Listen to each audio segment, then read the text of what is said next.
What is going on, guys? Thank you so very much for joining us right here on Tuesday night. It is Tuesday Night Titans, episode 134 for your Tuesday, February 10th, 2026. I'm your host, JD from New York, as always, joined by the one and the only, the busiest man in all the land, the Solomonster. What's going on, brother? Man, it's only so many hours in the day, JD. I know. I don't know what I'm going to do with myself. It's only going to get busier, bro. It's WrestleMania season. You know? It is. It's the road to WrestleMania, which is quite dull so far. I know. But I'm hoping it picks up. It's still early yet. It is early. It feels like they're doing 35 and a 65, but hopefully they put some pressure on that gas pedal, you know? Well, keep in mind, like last year, this is the latest WrestleMania has ever been. We have more time. We have more time now between now and WrestleMania. Makes you think that maybe they should push up the Royal Rumble to maybe February or so, right? Move the Chamber to March? I mean, they could. I mean, it's weird because they don't have any PLEs in December. So you're going to go December and January with no PLE? I guess. Or do you add a December show? I would rather them add a December show, honestly, and then they got that Saturday night's main events, yeah, in January. Sure. Well, could be something for them to consider if this is going to continue to be the case. It might not be this way next year. I mean, in Saudi, I don't know if it's going to maybe be a little earlier in the month. I mean, we'll have to wait and see. But running Vegas the last couple of years, yeah, this is the latest WrestleMania has ever been. Yeah, I am not liking it so far, but we will see how it all pans out. I'm pretty excited for the match that they did announce, which we will definitely talk about WrestleMania tonight, and a whole slew of news coming out of the Observer for WrestleMania. Bron Breakker, he's out, he's injured, hernia problem, and we'll discuss that. The original planned WrestleMania main events, which, looking at it now, would have been absolutely fantastic, and WWE certainly needed to pivot because of the Rollins injury. We'll go over that. We got a nice chunk of AEW news for all the people out there that said we don't talk enough about AEW. We got a lot of AEW news, so we'll go over that. We'll go over what happened on Dynamite last Wednesday with our guy MJF losing to Brody King in what people are calling a squash. I wouldn't really use that terminology with MJF, but it was rather quick. You know? You would? Well, I would love to know your definition of squash, because MJF did not get a lick of offense in on his opponent. So how else would you define what it was? I don't know what it was. I didn't like it. I'll tell you that. We'll definitely go over what that was and how we feel about it. I know you actually didn't mind it, right? It's not something that I would make a habit out of, but I think my opinion might have been a little bit different than yours. Yeah, we'll definitely have fun with that. We also got news on the AEW signature pay-per-view Double or Nothing coming to Queens in May. We'll go over that. News on AJ Styles and what he kind of divulged with Stephanie McMahon on her podcast about retirement and maybe him coming out of retirement. We'll go over that. And it's going to be a good show. So thank you guys very much for all of your support. First and foremost, I want to thank everybody for last week's show. Got to mention it. We did near 50,000 views on last week's TNT, episode 133. You guys are the best. We love everybody that supports the show. You guys killed it last week. Let's do more of the same. And the show is, I don't want to say it's going to be the primetime destination for everything Road to WrestleMania, but after last week and 50,000 views, I would say that this is definitely going to be the place to be to get all your WrestleMania fix this season. So thank you guys for that. Jason and I really appreciate it. So very proud of that.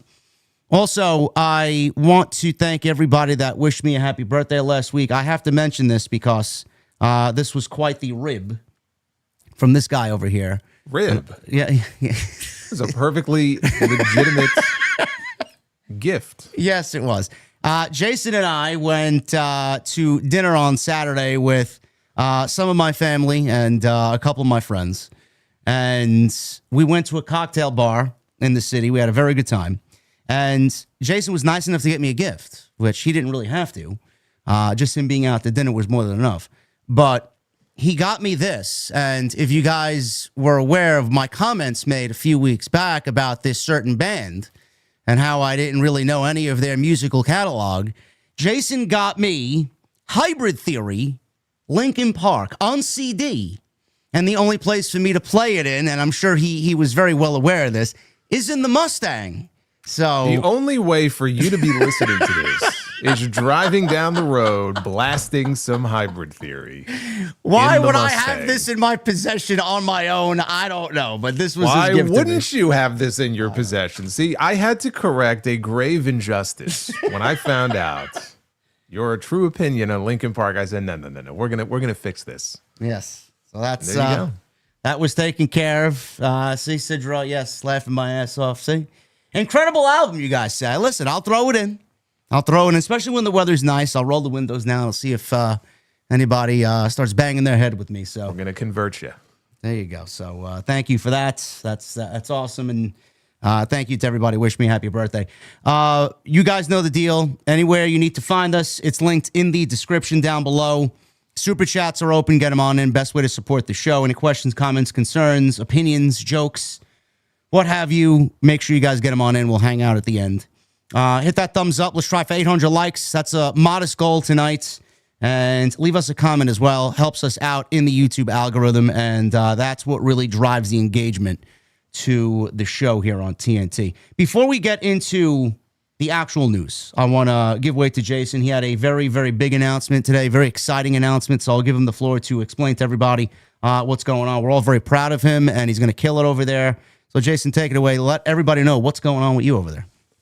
Yeah, I've been sitting on this for a while now, and we made the announcement today. So starting today, I am doing a brand new podcast. This is not replacing anything that I do. Obviously, it's not replacing TNT. I know some people got scared, but it's a new weekly wrestling podcast for Ariel Helwani as part of his Uncrowned network for Uncrowned and Yahoo Sports, called the Uncrowned Wrestling Show.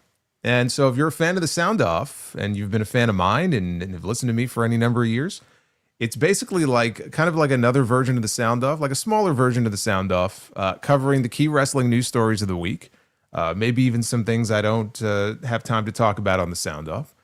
And the first episode is now live. It dropped earlier this evening. Ariel had some very nice things to say about me. Ariel's over in Italy right now, covering the Winter Olympics for the CBC. But he dropped a video earlier today making the announcement. So I want to thank him for the opportunity and for putting me over the way he did. That was very cool. And everybody who has dropped comments, it's honestly, and I was telling JD this in the sound check, I think I may have underestimated the reaction to this because like the response has been overwhelming, like in the best of ways. So for everybody who dropped a message, even if I haven't seen it yet, I will at some point. I just want to say thank you.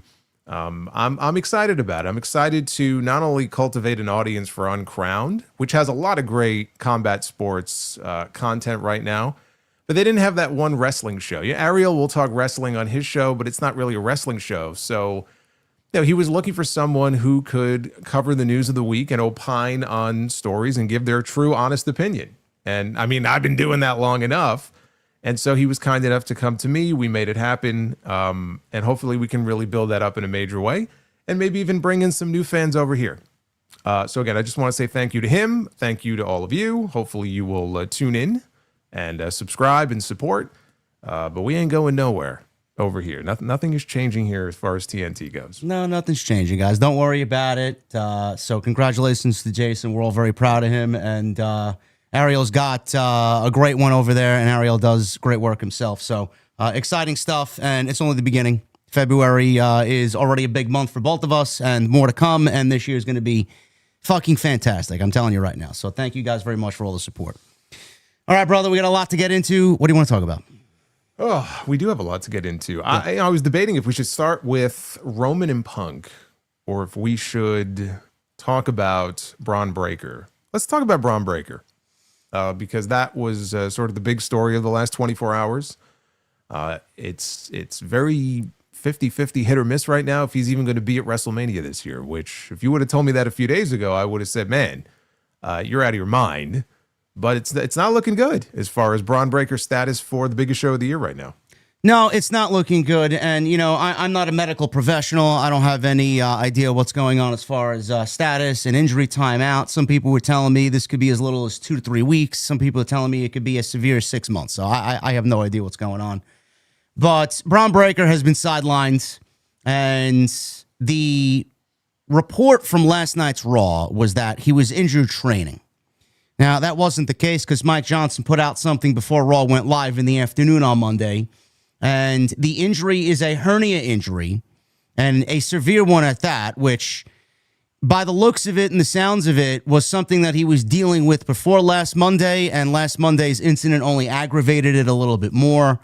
So according to Mike Johnson of PW Insider, the injury occurred specifically when Breakker flipped the table over during the beginning portion of Monday Night Raw, where he was looking to hijack the show coming out of the Royal Rumble after Pierce had him draw number 2 and was eliminated in 3 seconds by Obafemi.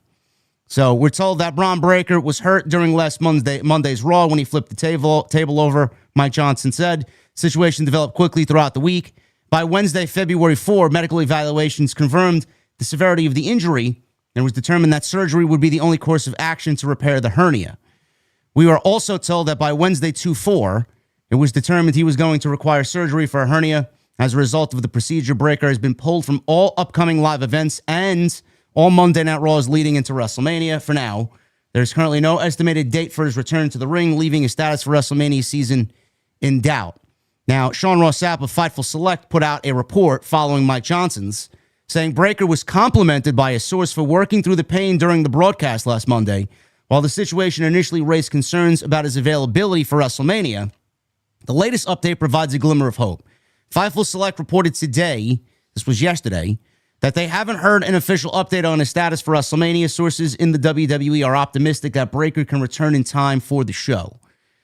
Now, Rollins is out, and he was injured in his match against Cody at Crown Jewel after doing a coast-to-coast. His shoulder was fucked up, and he's been out ever since. It's looking like that he may be back in time from what we are kind of gathering on television. Breakker now is more of a question mark.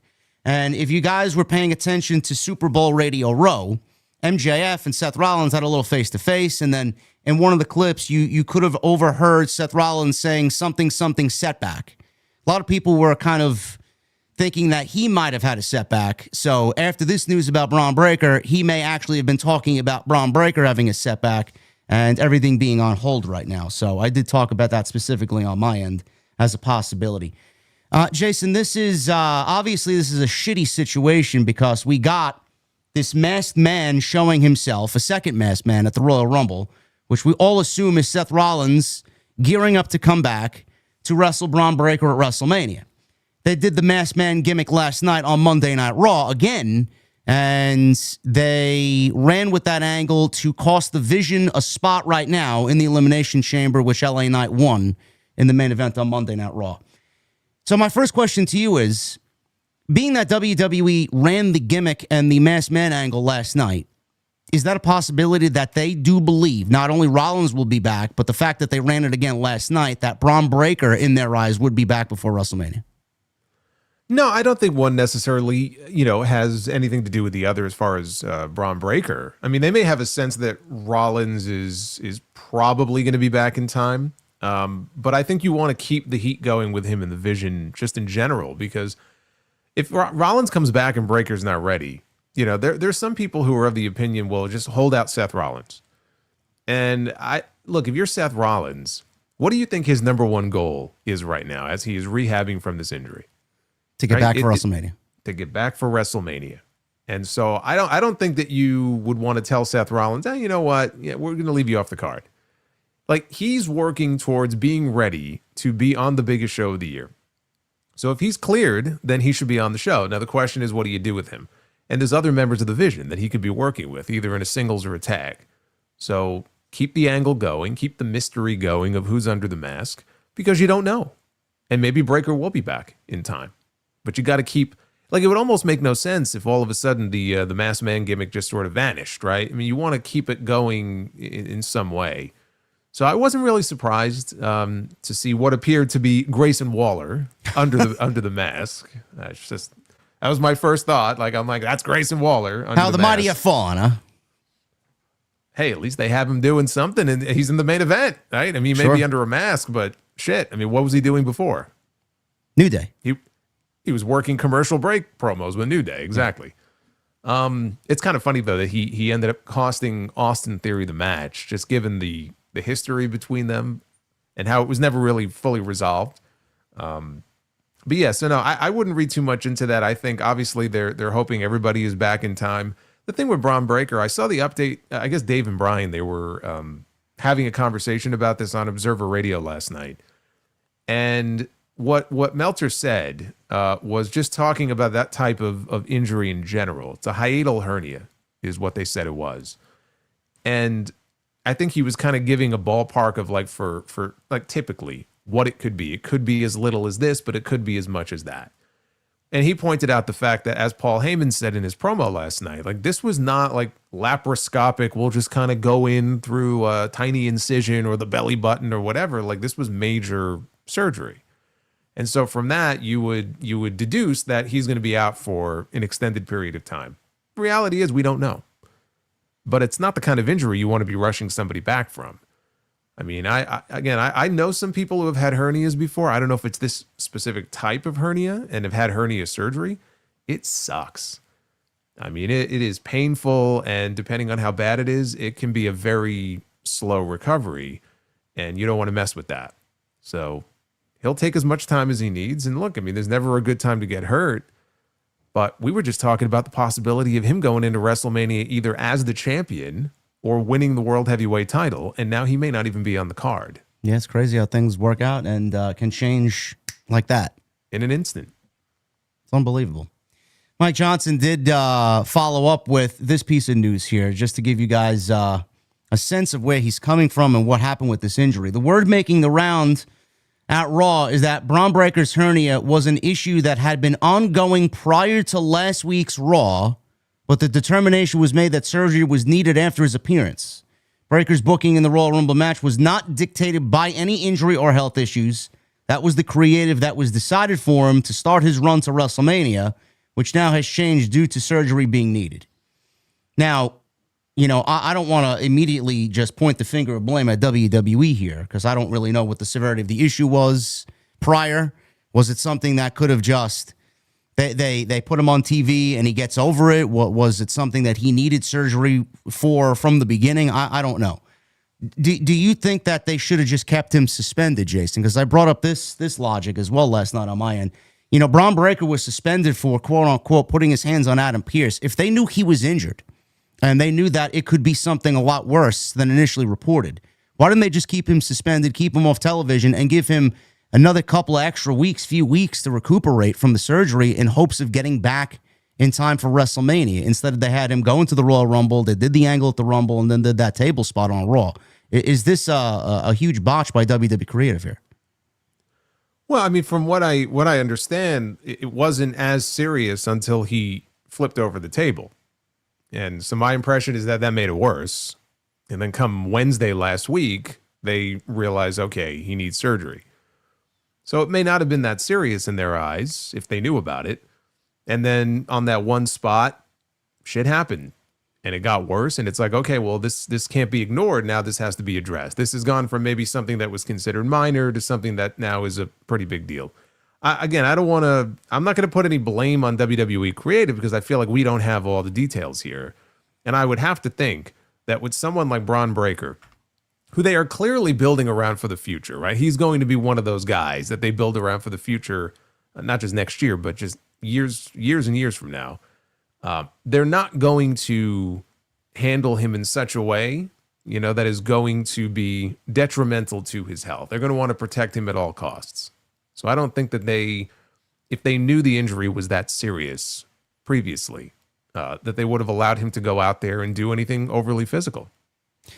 Do you think when Breakker gets back from this injury, because he will be back, you think with the overexertion of the crazy, just out of his mind crazy character that he was playing, like he got angry, flipped the table over, he was very physical, he was very like, you know, Steiner-like.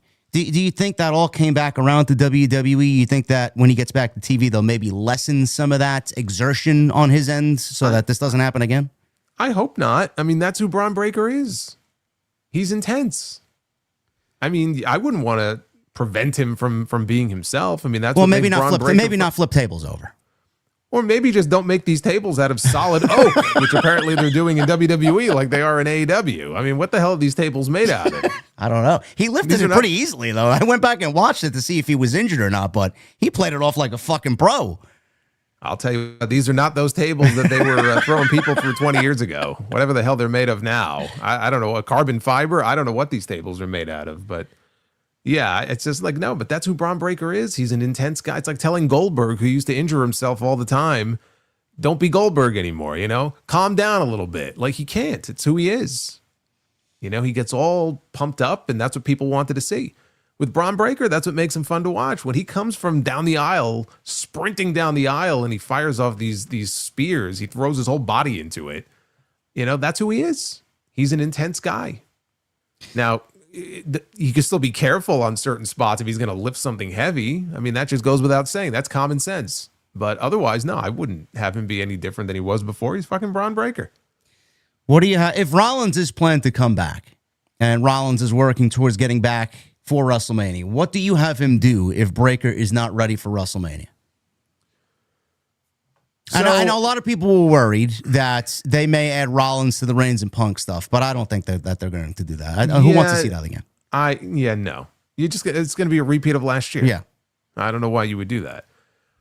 The obvious thing is to have him work with the Vision in some way. I mean, the easiest thing to do would be a singles match with him and Bronson Reed or him and Logan Paul. Now, him and Logan Paul, they already did that previously. Him and Bronson Reed, you could do it, but like that doesn't scream WrestleMania match to me. So one thing that I was thinking about, because there was all this chatter online about Bad Bunny this week, and Logan Paul was, he was asked, "Are you going to be watching, the Bad Bunny halftime show?" And he's like, "No." And people got all excited, like, "Oh, they're setting up an angle here. Maybe we're going to get Bad Bunny against Logan Paul at WrestleMania." And I haven't seen anything credible to suggest that there are actual discussions about having Bad Bunny wrestle at WrestleMania this year. I don't even know if he would be available for that. I'm sure TKO would love to have him on the show.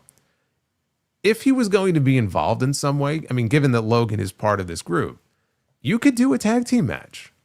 You could have Seth Rollins and Bad Bunny against Logan Paul and Bronson Reed and get a tag team match out of it.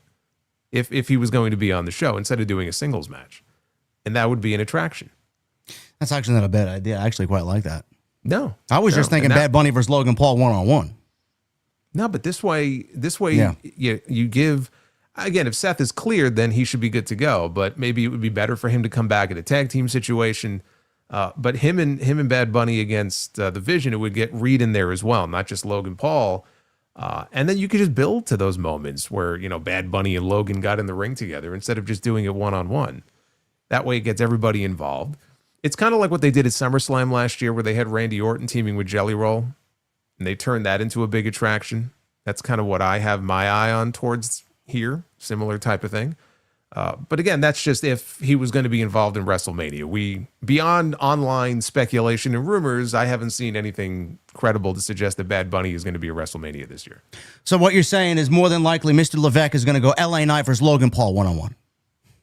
Well, speaking of matches we've already seen before, no, you know what you could do? If Bad Bunny wasn't going to be there, just sub LA Knight in there. And that would be interesting to see LA Knight and Seth Rollins coming together for a common cause, because obviously they don't like each other. Mm-hmm. But they could be tag team partners because LA Knight's been feuding with the Vision for what feels like, 8 months now? I mean, yeah. It's got to end at some point. It's still going on. So you could do a tag match there because honestly, that may be LA Knight's best bet of having any kind of feature match on the WrestleMania card. Where the hell does he fit in unless he was involved in this in some way? I don't know. He's in the chamber, which he's not winning. So I don't really suspect his feud with the Vision is just magically going to disappear. So. No, I mean, there's no other obvious spot for him. No. So that is the latest on Bron Breakker. We will keep you guys updated if there is any more information on him. But right now, it's not looking good for his WrestleMania hopes. WrestleMania, keeping with the theme of WrestleMania, there was a report that went out this week that WWE originally had planned for the night 1 and night 2 main events of WrestleMania, with night 1 being Roman Reigns versus Seth Rollins for the World's Heavyweight Championship, and night 2 being CM Punk versus Cody Rhodes, which was my preferred match from, months ago when we started this discussion. So I know we'll eventually get that match. It could happen next year in Saudi with Roman and Rock maybe being the main event of next year's Saudi Arabia WrestleMania. We don't know. But in my opinion, yeah, Jace, I'm sorry. Well, I was going to ask you. So let me ask you this then. Yeah. Perfect world scenario. Would it be Cody Rhodes against CM Punk, babyface against babyface, or would it be heel Cody Rhodes against babyface CM Punk? No, I'm turning Cody heel. Okay. Yeah, that's what I would like to see. If it ends up being babyface versus babyface, I'm not going to mind that. I just want to see them in the ring because I think the actual build-up is going to be some of the best WWE television that we've gotten in the last 5 years. So I think that would be great. The promos would be incredible. Yeah, that's what I'm looking forward to most. So this is coming from Meltzer and the Observer newsletter. The initial blueprint for the show featured these 2 matchups. Meltzer detailed the original strategy, which focused on the 4 biggest stars in the company. The plan was to finally deliver Reigns and Rollins, and something that they've avoided since they've actually gotten Punk back in the company, which was Punk and Rhodes. Now, they have made comments to each other. They even shared the ring together at one point or another during a WrestleMania season where CM Punk talked to Cody Rhodes about the burden and the weight of the title on his mental capacity. So I would love to see them get into a actual program instead of just sharing the screen when they don't really have a match to build towards. So the final 2 main events have changed twice since the year's plans were made, said Meltzer. The basic idea is the 4 biggest stars in the company were and are Reigns, Punk, Rhodes, and Seth Rollins. So the plan was for Rollins to defend the world title against Reigns. Rhodes would then defend the title against Punk in a babyface versus babyface match, which the company has avoided but teased multiple times. Following Seth's legitimate torn rotator cuff injury, creative plans shifted dramatically. The company decided to pivot to a program involving CM Punk and Bron Breakker, and the intention was to use the situation to elevate Breakker to the top tier of the roster. Now, they wrestled on the first Raw of the new year, which was the 1-year anniversary show on January 5th. I wasn't really too keen on a second match coming out of that. I don't know how anybody else feels, but Breakker winning the Royal Rumble was predicted by many, and him winning the World Championship from Punk was predicted also by many at WrestleMania. Now that has all gone up in smoke. So the injury to Rollins caused changes as they went with Punk as champion, with the idea of a 3-step program with Breakker getting a title match on Raw, and that anniversary show coming back and winning the Rumble and then facing and beating Punk for the title at Mania, to basically anoint Breakker as the top full-time star and eventually build to another match that has been avoided, Breakker versus Reigns in a singles match, which I read this and I immediately thought, well, if it wasn't happening at Mania, Reigns takes 3 months off until SummerSlam, they probably would have ran that match at SummerSlam in Minneapolis between Reigns and Breakker. So I'll stop there.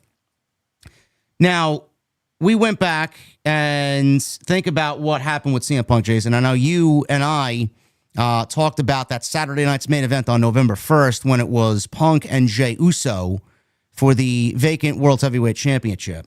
I look back at that now, and, you know, they still could have realistically given us Cody versus Punk this year if they wanted to, because LA Knight could have won the championship if they wanted to take a chance on somebody, give him a small title reign, which we discussed here on TNT.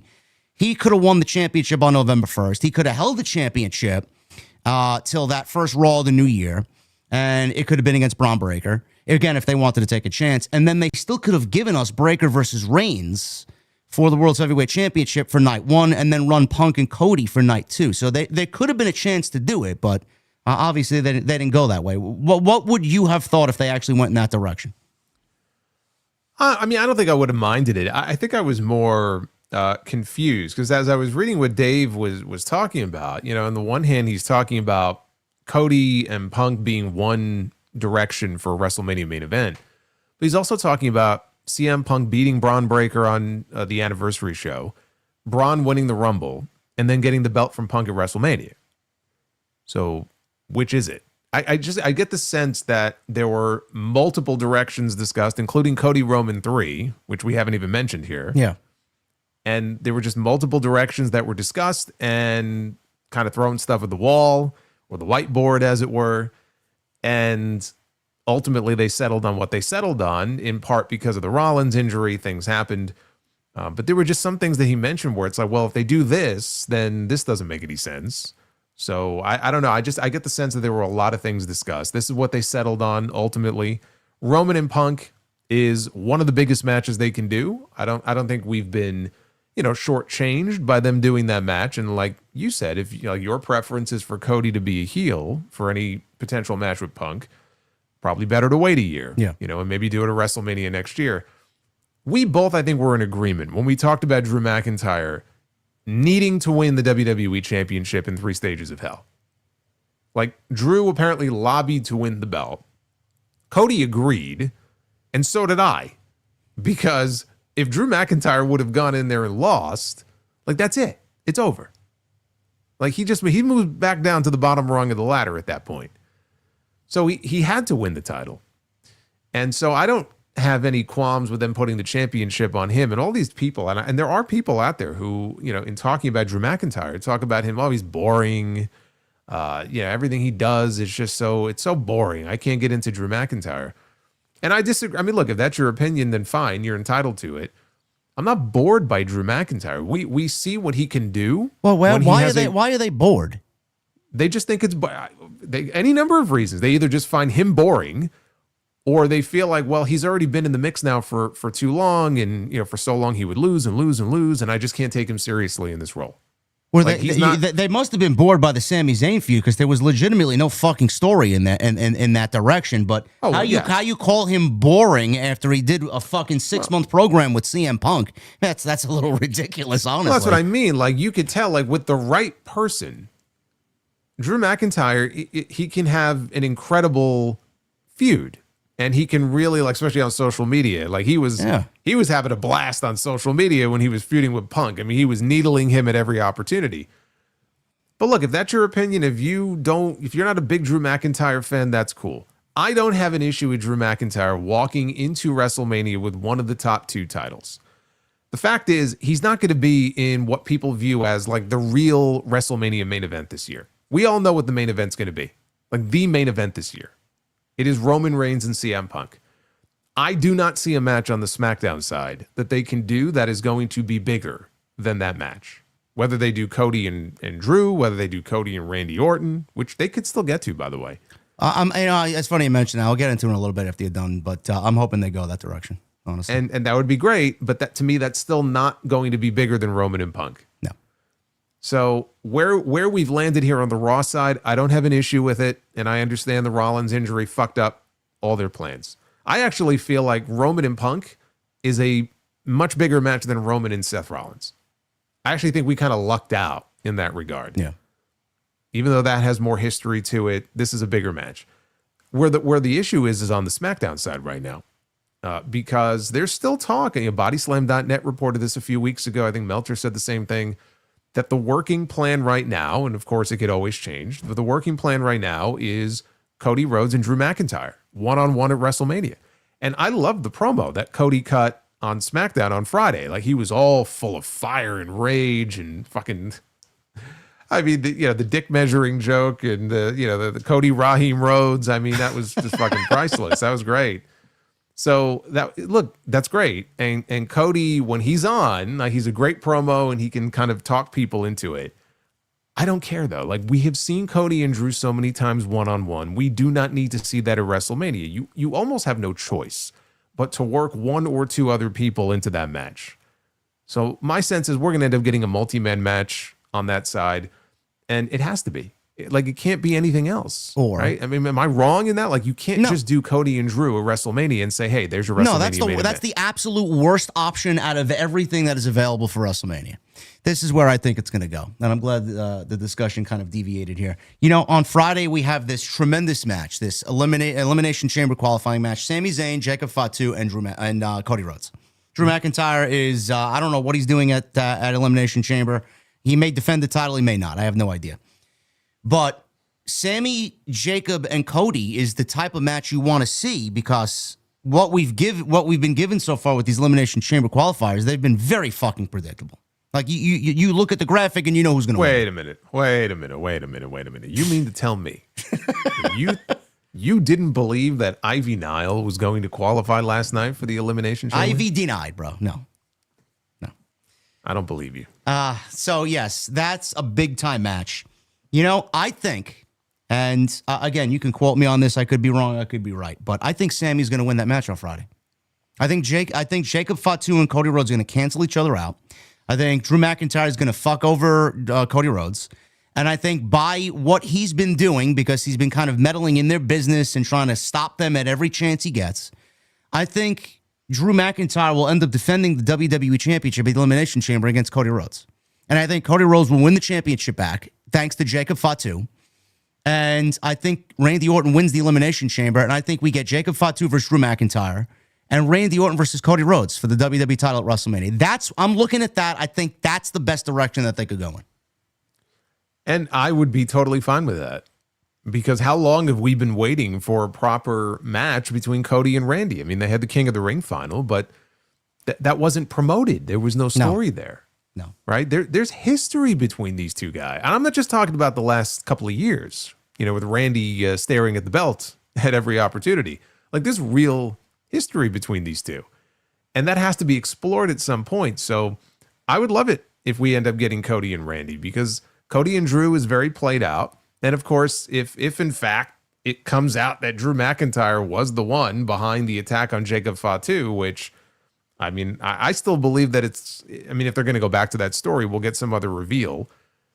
The most predictable outcome there is that Drew was lying and he was the one behind it. And so, yeah, you could do Drew and Jacob at WrestleMania, right? It's not as good of a spot for Jacob if he's not involved in the title picture. But that would still be a big match for him on that show. So I don't have an issue with that if it works out that way. The thing I like about the match on Friday, as you said, is the fact that it is truly unpredictable. Yeah. Like, you can make the argument for... Like, all three guys should be in the chamber, realistically. Yes. Well, Cody and Jacob for sure. Yeah. But yeah, all three of them should be in the chamber. You look at that and go, shit. Like, wow. All right. This is interesting. And I like that. Because a lot of the time, the matches are very predictable. We talk about it all the time. It's one of the biggest issues with the product is the predictability. And predictable doesn't always mean bad, but when you do it so often, then it becomes bad. You got to shake things up a little bit. So I like that match, and I think them canceling each other out, it makes a lot of sense. Now, you said Drew would interfere to go after Cody. Realistically, he should go after both of them because they both attacked him on Friday. So he has a reason to fuck them both over, not just Cody Rhodes. Yeah. No, I could absolutely see that. Yeah, that's what I'm hoping they go with. That would throw a nice little detour into the road to WrestleMania plans, but we'll see how that shapes up on Friday. I'm looking forward to something on Friday Night SmackDown, which is a rarity these days, but that is the main event on Friday night, which is on Sci-Fi this week. So if you guys are wondering why it's not on the USA Network, it is because of the Winter Olympics. So the rest of this report basically just went over what Jason had said about McIntyre, and he pushed for the idea to win the WWE title after multiple losses to Cody. Cody agreed. Triple H made it happen. He won the 3 stages of hell. So as a result of these shifts, the confirmed main event for WrestleMania 42 now is Roman Reigns and CM Punk, which they announced last week, which I'm assuming they announced it because the ticket sales aren't really where they want them to be, and now that huge attraction is on the card officially, so hopefully that will prompt people to go out and buy tickets for at least night 2. Well, realistically, they announced it because they had no choice. I mean, Roman's off TV now until next month. Yeah.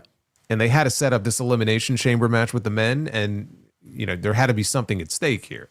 So once Roman made his choice, it became clear, okay, this Elimination Chamber match is for the opportunity to go on to challenge specifically for the WWE Championship. If Roman's not going to be around for another month, I mean, again, unless he sends in a graphic and he makes his choice, like they almost had to announce it last week.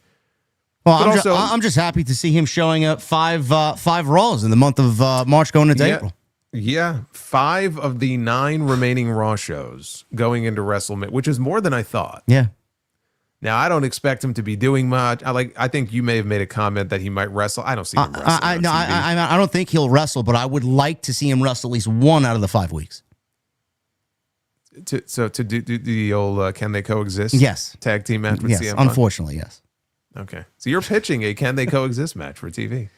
Well, listen, I was thinking maybe, I don't know, just switch it up, bro. Do Punk and Cody teaming up against McIntyre and Roman, yeah? Well, I was going to say 2007 they did that. That was where I want to say it was Batista teaming up with The Undertaker, right? Against Shawn Michaels and John Cena. I think that was the match. So, I mean, they've done that before, and that would be interesting. See, that's like a pay-per-view match, though. Like, when do you do that match? You do it on Monday Night Raw, Madison Square Garden. Is there a Saturday night's main event before WrestleMania or no? I don't think so. There is. No. Yeah. Yeah, I mean, that would be nice to get him in one match on Raw. Just don't get hurt. Don't get hurt. The injury bug has really wreaked havoc on their plans. Can you imagine? I mean, Which I made a lighthearted joke after what Michael Cole said last night. Adam Pearce said as well on Monday night. Like they're putting bad karma in the environment. Do you really want to risk the WrestleMania main event so early? Like, are you wanting him to get injured? Like, why would you say something like that? I think they already tempted fate by having Seth Rollins fake an injury last year going into SummerSlam, and then a few months later they got fucked over. I'm gonna watch fucking CM Punk every time he wrestles, holding my breath if he's gonna get hurt or not. Yeah, no, I mean, look, it's the way it is this time of year. You kind of hold your breath when you watch these guys. But yeah, so I mean, I was surprised, pleasantly surprised to see that Roman will be on 5 different shows. So I think it's almost. If not, I think every Monday in March, and then I think the last one is the final Raw in April before Mania. Good. Which, I mean, they could always add dates, I suppose. I imagine we'll get a contract signing in there somewhere. Yeah, I mean, look, the onus is on them to come up with something compelling for him to do. But that was my issue with Roman at the beginning of all this and him being involved in a title match at WrestleMania. Like, if he's going to be around, that's one thing. But if he's not going to be around enough, and we kind of saw that a little bit with John Cena last year, it drags the weekly shows down when you are building to such a huge match and one of the players in that match is just not around to carry their end of it and to be doing anything on the shows. You know, because we're sitting here and we're watching these 2.5 hours every Monday or 3 hours every Friday. And, yeah, there's a lot of different wrestlers on the show, obviously, but when you're building these big matches, you want those players to be around. That's what makes it fun. And if he's not going to be around, then it's like, well, why even bother? You know, so we'll see what they come up with for him to do. But that is by far, to me, the biggest potential match, realistically, that they could have done this year. Some people might say Cody and Roman 3. I greatly disagree on that, and I'm very happy we're not getting that. No, I mean, again, that wouldn't have worked unless Cody went heel or The Rock wanted to come back and fucking give us something special, which we know he's not. So, I mean, why even bother? Like, it's just going to be a rerun of 40. We don't need to see that anymore. So, that's the latest there, but the WrestleMania news doesn't stop because there was 2 stories that came out in regards to Triple H and then what's happening in Vegas as far as where WrestleMania could be seen. So I wanna run with this one first because I just find this to be kind of fucking insane, honestly. And the greed of TKO, it just doesn't know when to quit. Knows no bounds? No, it doesn't. WrestleMania 42 watch-alongs in Las Vegas are in jeopardy. Now, establishments in Las Vegas might not be able to air WrestleMania 42 at their locations this year, leaving many local fans and tourists scrambling for alternate viewing options. According to a report from Fightful, the WrestleMania broadcasts and the bars in the surrounding Vegas area have been informed that they may be unable to broadcast WrestleMania 42 even if they are willing to pay the standard licensing fee. The restriction is reportedly part of a new protocol affecting areas within 50 miles of the event's location. The strategy is designed to drive fans to purchase tickets and attend the show at the stadium rather than watching from local bars. Because TKO expects everybody to have at least fucking 10 G's in their back pocket for winning the fucking Texas Hold'em pot the night before so that they may attend WrestleMania. So Fightful noted that while some smaller scale operations may attempt to bypass the rule, which I could see very well happening a lot, the blackout could have a detrimental effect on their business, particularly regarding their UFC viewership, which is a major revenue driver for the city. WWE did not respond when they were reached for comment regarding the policy. Now, if the blackout holds, local venues will miss out on showcasing one of the most anticipated cards of the year. The event, which is taking place in Vegas for the second consecutive year after a pivot from the originally announced location in New Orleans, features a lineup heavily influenced by recent creative shifts, which I'll get into in a little bit. So obviously it's Reigns and Punk, and we're still determining what's coming out of the chamber. Injuries have created these pivots. Apparently Triple H is under fire for many, many changes here, but like I said, we'll go over that in a little bit. Local screens will also miss the return of AJ Lee, who came back on Monday, and the rumor is she will face Becky Lynch at Mania after already being announced for a match with her at the Elimination Chamber in Chicago. So, you know, we talk about the TKO greed, Jason. You know, can you imagine just wanting to go to Vegas and be around the atmosphere, which, I mean, it's a party-like atmosphere. There's so many different wrestling things going on in Vegas. And if you don't want to attend the show, but still very much want to keep up to date on what's happening at WrestleMania, you go to the Caesars Pool and you watch it on the big screen and you relax in the Vegas sun. You have a nice couple of cocktails and a nice afternoon. None of this will possibly be taking place because of their greed. What do you make of this story? I think this is disgusting. I mean, it sounds like a great advertisement for a VPN is what that sounds like to me. Yes. Yeah, it could be. Yes. Yes, it could be. I mean, look, it's of course it's greed. And also, I'm sure that this has nothing to do with that. I believe it was Meltzer said the other day that they're running about 18% behind where they were this time last year in terms of ticket sales for the show. So I'm shocking, sure that I know. Oh, yeah. Yeah, shocking. You know, I don't think we'd be hearing about this if they had stuck with New Orleans, which they originally were going to have WrestleMania this year in New Orleans. Man, we wouldn't be talking about this if the television shows were worth a fucking anything. I mean, they're boring. If they gave us good stories and people had a reason to go buy tickets, maybe they'd actually be spending some money to go watch this shit take place live. But I think also, just independent of what you think of the creative at the moment going into the show, I just think running the same city and the same venue 2 years in a row, combined with all of these other things, the high prices and creative is not exactly lighting the world on fire, it has created the conditions for what we're seeing. I don't doubt that come WrestleMania, they'll have, 40,000 people in the building.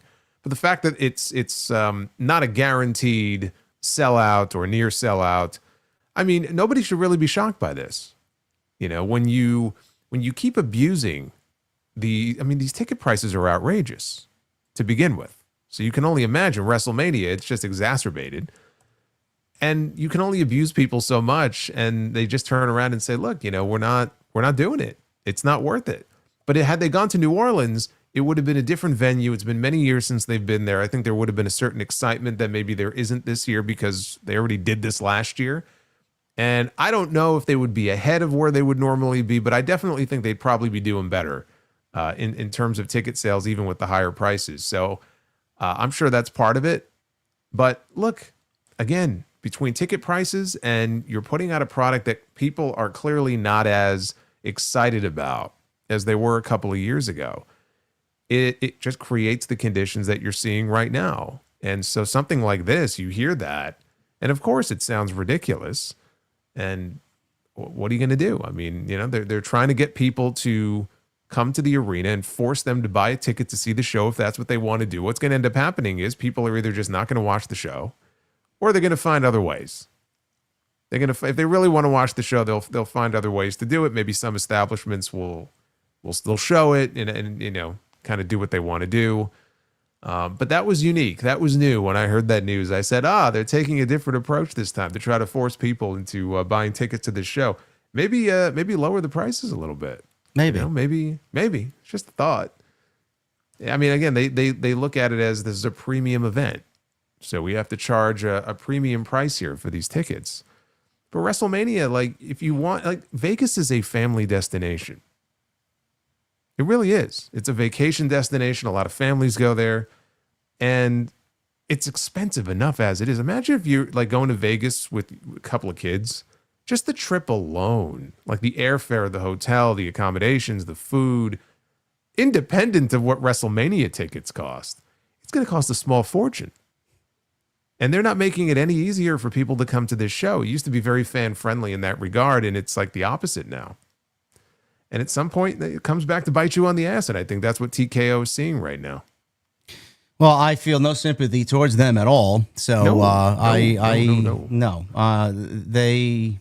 They deserve it for what they've been doing, and a lot of people have been open about the criticism towards the product. You know, nothing really feels premium. Their idea of premium and the fans' idea of premium is two completely different things. I don't give a shit whether you're listening to the IWC or the actual people that attend these shows in person. It's not premium. It's premium boring, but it's not premium. And last year's WrestleMania, I mean, that's all the determination I would need. Like, would I want to go back to another WrestleMania after what we got last year? I thought WrestleMania was one of the worst shows of the entire year. Plus the ending that we got, who the fuck would want to sit there? If that's what they think is premium.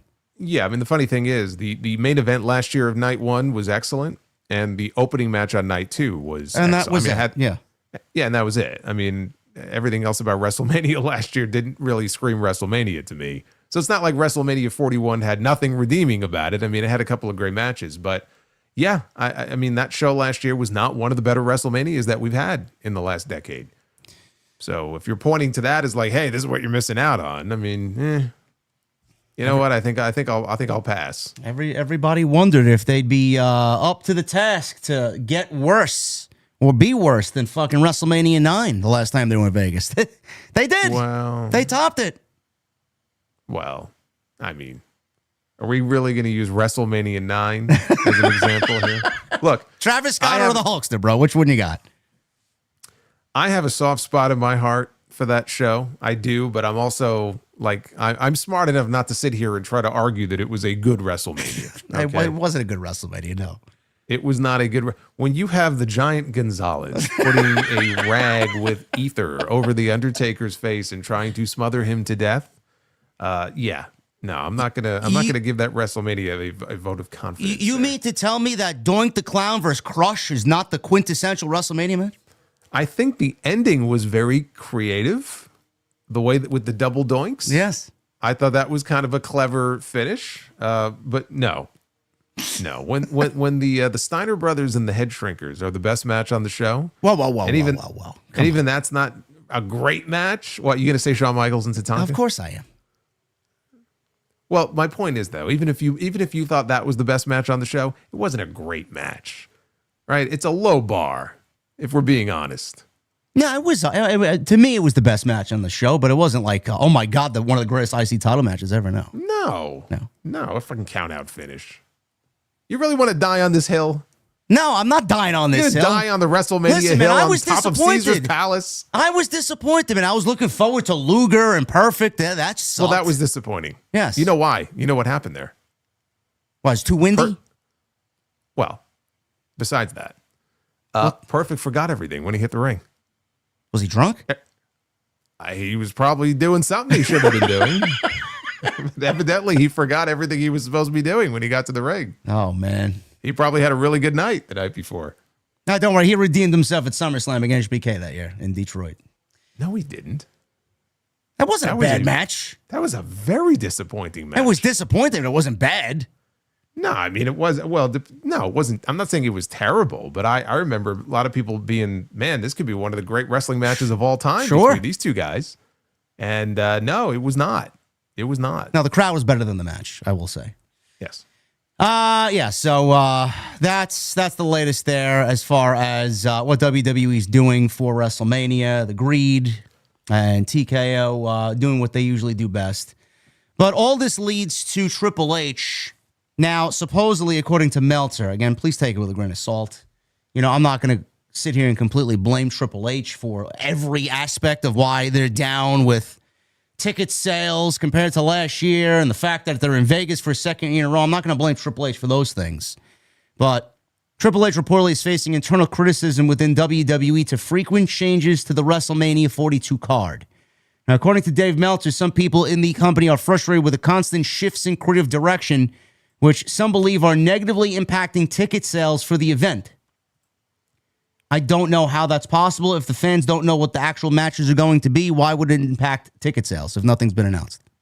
I don't really understand that. Well, I think what he's saying or suggesting is just a kind of a general apathy with the product right now. Okay.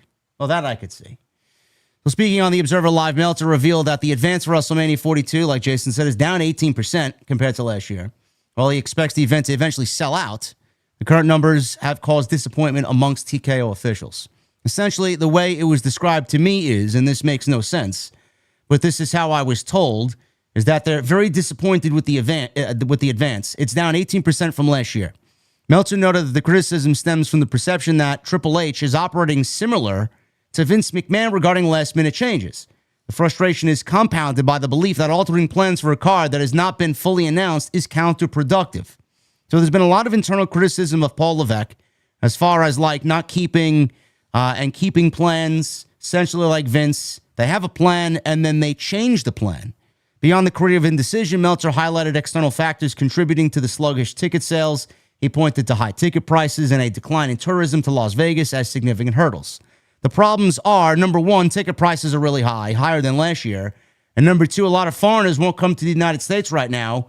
Tourism in Vegas is down. That's one of the reasons why Mania is there again, because tourism is down, and it's down throughout the United States, but Vegas has been hit really hard. End quote. So, you know, Jason, we can sit here and blame Triple H for... Triple H can absolutely fix some of this by going out there, producing some captivating stories and having some decent creative on the shows that people get excited about, which is why he announced Roman and CM Punk. For one of the reasons you mentioned is Roman's going to be off TV for the month. But also, I feel like it gives people a sense of excitement for Mania, where the ticket sales are down 18% and people might be a little bit more happy to go and spend some money to see this huge match take place. But if Triple H booked the show the way he needed to, instead of this, like you said, apathy and this safeness and this, I don't know, there's no fucking spark to the show. There's nothing, I mean, God forbid we didn't have Roman and Punk on Monday. And God forbid we didn't have Cody and Drew McIntyre on Friday. I mean, the landscape of this company is, I shudder to think where they may be creatively. But I'm not going to sit here and blame Triple H for the fact that WrestleMania's in Vegas for a second year in a row. That's not his decision. I'm not going to blame Triple H for the high ticket prices. He doesn't make the ticket prices. So we can blame him for the creative, but the internal criticism over everything largely comes from TKO. He has control over the creative, which he needs to do a better job of.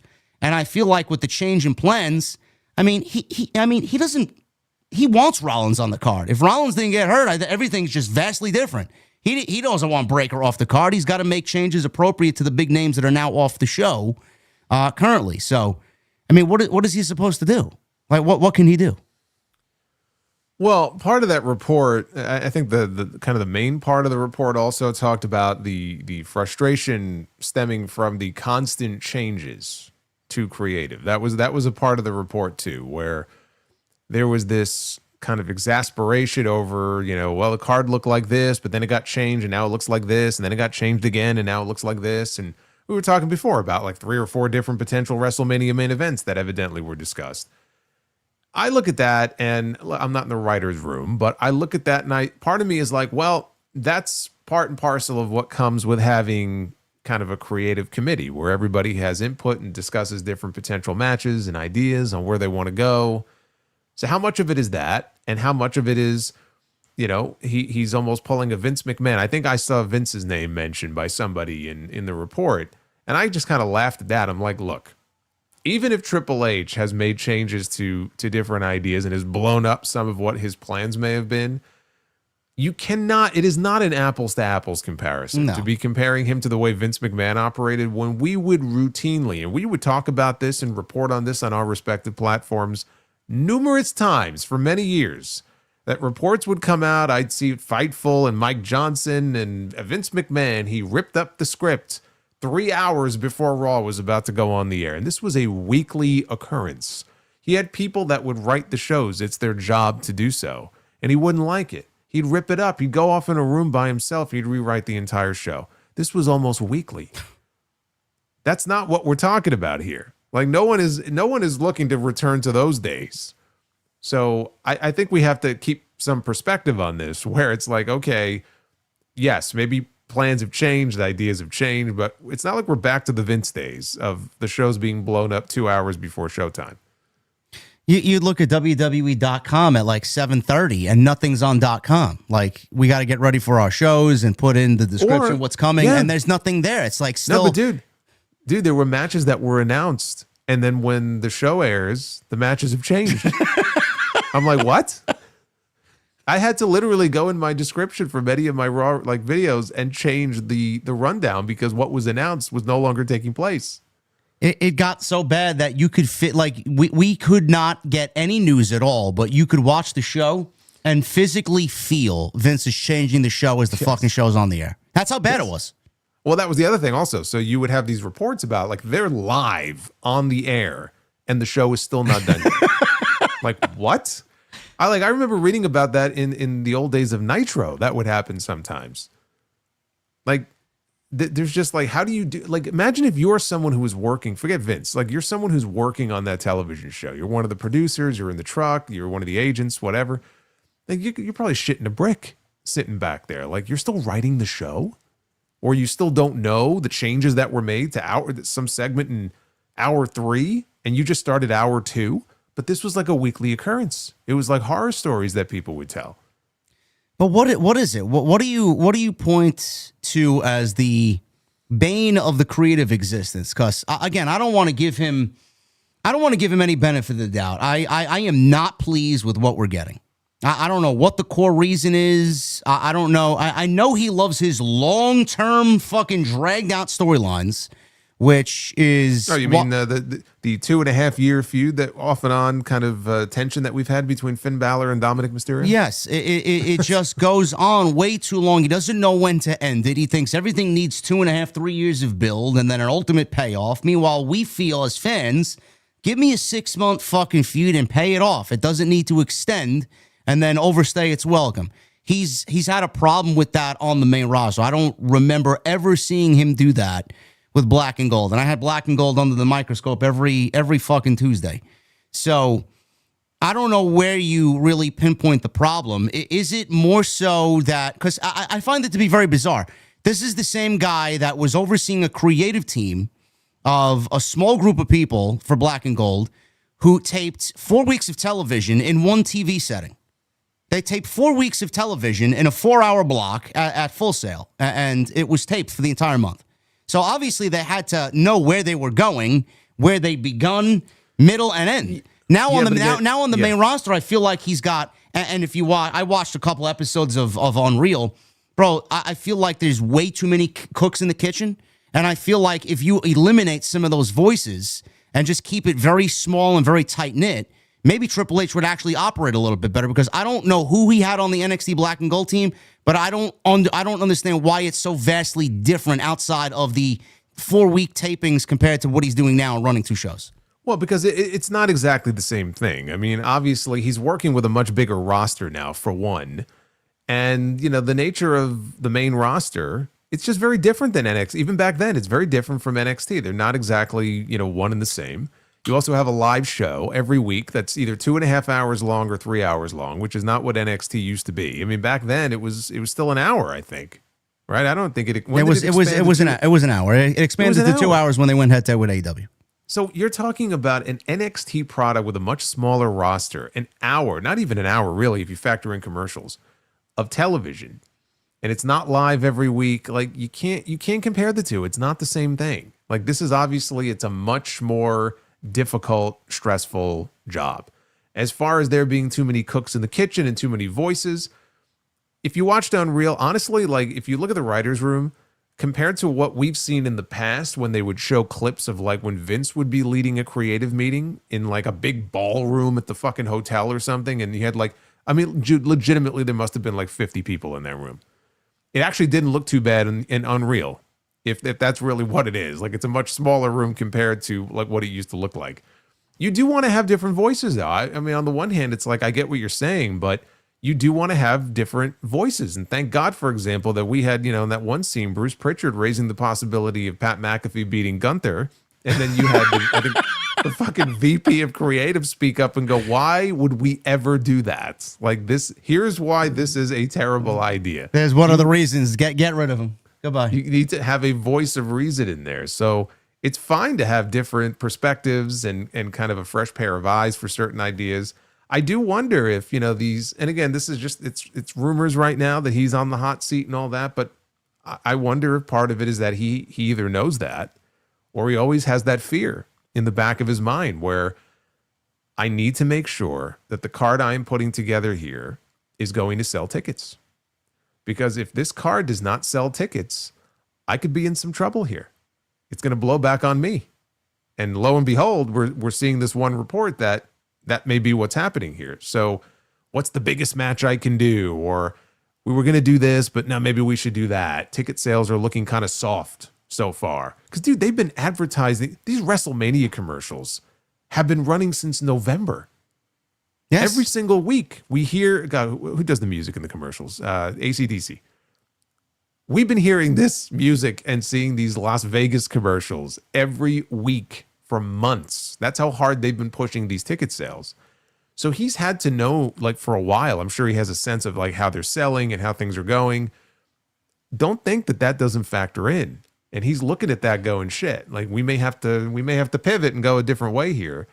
Because he's fighting for his life to put together a card that's going to sell tickets, or else TKO is not going to be very happy.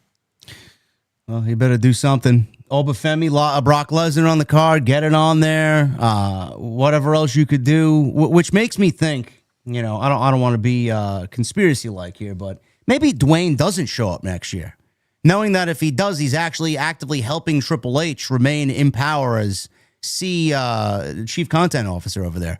So if Rock doesn't want to come back, he would actually be aiding in maybe Triple H being removed and $7 Productions and Brian Gewirtz kind of slipping on in there. I don't know. Is it AC/DC or is it someone said Aerosmith? It's Aerosmith, yeah. Oh, it's Aerosmith. Okay, I thought it was AC/DC. Sounds like AC/DC, but it's Aerosmith. It does sound like it, and I know he's a big fan of them. So I don't know. He's got to do something. He needs to have this. The Rumble was disappointing. So, I mean, we're not off to a good start. I mean, it wasn't a fucking terrible show, but it wasn't overly exciting. It was disappointing. It was disappointing. It was mediocre. Yeah. So that's a good word. Yeah, it's a good word to use. That's the word that Roman, was it Roman who used that word, right? About, yes. Look, I did my job and it's been 2 years and, I'm trying to, it's mediocrity. Well, that Royal Rumble was very mediocre. And no one wants a mediocre WrestleMania because that's what we got last year. So everyone's hoping that they could put together a fun card. I feel like the pieces are there. I know that they've been hurt by injuries, but like you said, Obafemi is now on the main roster. And like that guy is the future. That's someone that you need to start pushing right now because that is the guy or one of the guys that you should be building around for the future. So like you said, him and Brock, that could be a big match.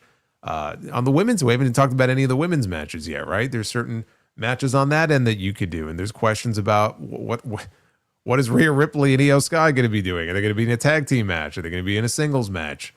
These are the decisions that hopefully they already know or they're finalizing, and they could just put together, the best possible card they can. That way it'll make it more fun for us to talk about it. Yeah, I hope so. I was going to say, last year I thought the Chamber was the best pro wrestling show of the entire year. I thought the Chamber was fantastic. Last year's Chamber really got everybody excited for a multitude of reasons. Whether you were disappointed with the follow-up, that's a non-point. The show itself was great. It was the best women's Chamber I think they've ever done. Yes. They have lofty expectations to live up to. And this year's Chamber needs to hit a grand slam. I'm not even talking about a home run. A fucking grand slam in Chicago. I don't know how they do that. I don't know what card they put together. We've given you guys a couple of different ideas as far as the WWE Championship and who wins the men's Chamber. We don't know what the women's Chamber is going to hold.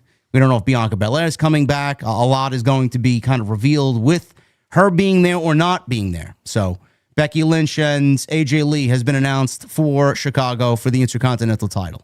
So they clearly are not only booking the big matches for WrestleMania, but they're doing so for the shows leading up to WrestleMania. So they need to have this show just blow everybody away. I just don't have any faith in what they're doing right now. So hopefully that changes. So that's the latest with Triple H and all the news coming out of the WrestleMania front. A couple other minor news and notes here from WWE. Sami Zayn He was in the news. Reportedly, he came under fire on social media because there was a report that came out that he pushed to win the WWE title at the Royal Rumble. This is fun. This is what maybe the funniest story of the week for me. Because I saw the reaction to this, and there was a lot of negativity towards it. Yeah. And what I think it is just people that don't want to see Sami Zayn as the champion or wrestling for the championship. And if that's how you feel, that's fine. But I laugh at the hypocrisy of it, because we just had stories weeks ago of Drew McIntyre pushing to win the WWE championship to the point where Cody Rhodes even agreed with him. But he was advocating for himself, right? He was lobbying for himself to win the title. And I think for the right reasons. I think it just made sense. And I didn't hear this kind of criticism when it was Drew McIntyre pushing to win the championship. But all of a sudden it's like, oh, Sami Zayn, of course he's going to push to win the championship. You know, he's playing politics and all this other stuff. Like, look, that's the sort of thing that he should be doing. Now it's on Triple H to tell him, no, we're not doing that this year. We're going in a different direction. Because frankly, that's not something I want to see right now. And I don't think it really makes sense to be doing that right now. But of course the guy's going to advocate for himself. Because if he doesn't advocate for himself, then who else is going to? So it's not like he has any real political power. But when I read it and there was so much negativity towards it, I was like, really? Like, why is it okay for one person to advocate for why they should win the title, but not somebody else? Yeah, I don't understand that. A lot of this stemmed from fans' displeasure for Sami Zayn and his character on television. So if you don't like Sami Zayn, this was a narrative that they pushed on social media, which I don't really understand. I'm a fan of Sami. Do I think he should have won the WWE Championship at the Royal Rumble? The answer is no. No, not right now. No. And I don't, honestly, not ever. After what we saw with Roman a couple of years ago in Montreal, that was the moment. I don't think anything's ever going to live up to that. And it wasn't even Sami's story. It was all about Cody. But Sami was the fucking heartfelt, sympathetic figure in that story. And it was just the wrong place and the wrong time for him. So I don't think they're ever going to live up to that.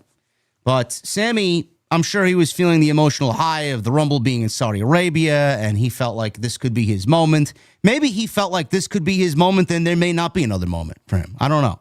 So he really pushed forward, according to Meltzer, in the lead up to the show. The final decision was ultimately Triple H's, of course, who aligned with the view that a title change was not the right move. Meltzer says, I don't think Zayn should have won, and neither did Levesque in the end. Still, this was a subject of discussion as to who would win right up until the day of the show, since Zayn was pushing for it.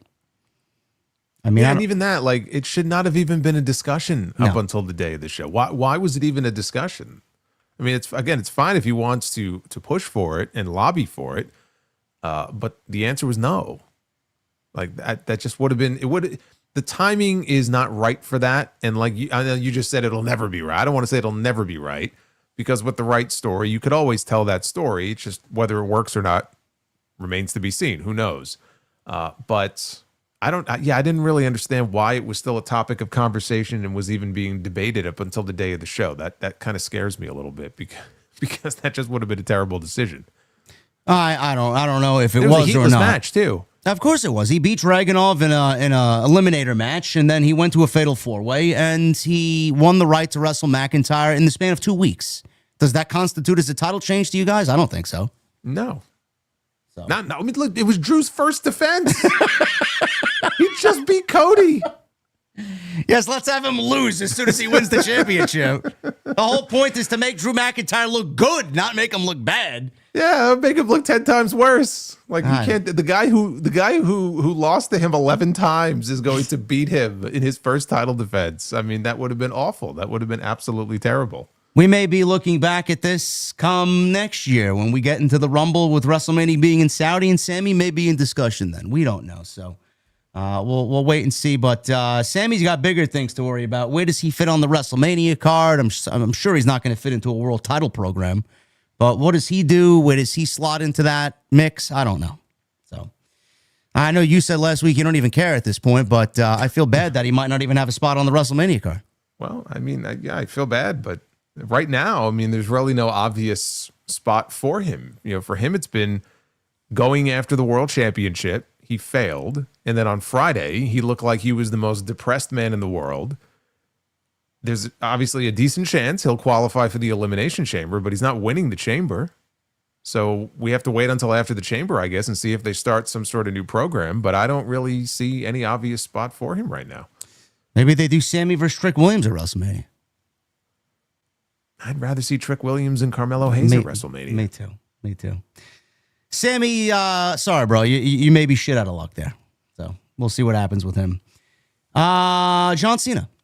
Apparently there's news on John Cena. He is not expected to be inducted into the 2026 Hall of Fame. According to WrestleVotes on Fightful Select, Cena is not currently planned for this year's ceremony. Instead, the report states that Stephanie McMahon is expected to be the headliner of this year's class. McMahon recently returned to the public eye with her podcast, What's Your Story, and has been a fixture in the company for decades. In addition to traditional inductees, the report indicates that WWE is planning an Immortal Moments induction for this year's ceremony. This would likely honor a specific match, segment, or event in wrestling history, distinct from an individual or team induction. The headline last year was obviously Triple H. Joining him was Lex Luger, Michelle McCool, and she was honored for her contributions to the women's roster. In the tag team category, natural disasters went in, the late earthquake and typhoon. And in the Immortal Moment Award, it went to WrestleMania 13, Stone Cold Steve Austin versus Bret the Hitman Hart in their iconic submission match. I find it funny, Jason, how both Stephanie and Triple H went in back-to-back years. It's almost as if they are concerned that they might not be there to get the official induction, so they may just be putting themselves in as a precautionary reason. Oh, is that what it is? Is that the reason we're going there? I don't know, man. I was just throwing a fun conspiracy theory out there. Sometimes things are they're just the way they seem. I don't know. It's just you don't have to overthink it. Or maybe their egos, like you say, their egos are just too large that they can't help themselves. Which is not to say that they don't deserve to be in or that they weren't going to go in at some point anyway. But it is kind of funny, that they go in back to back like that. It's the Triple H era or the Paul Levesque era. It's Hall of Fame for Triple H. He's on the cover of the video game. What else? What's next? So what do you think? See, my thought is the Immortal Moment. And maybe they start putting more than one in each year, but the Immortal Moment, Shawn Michaels and Undertaker, WrestleMania 25. I agree. Yeah.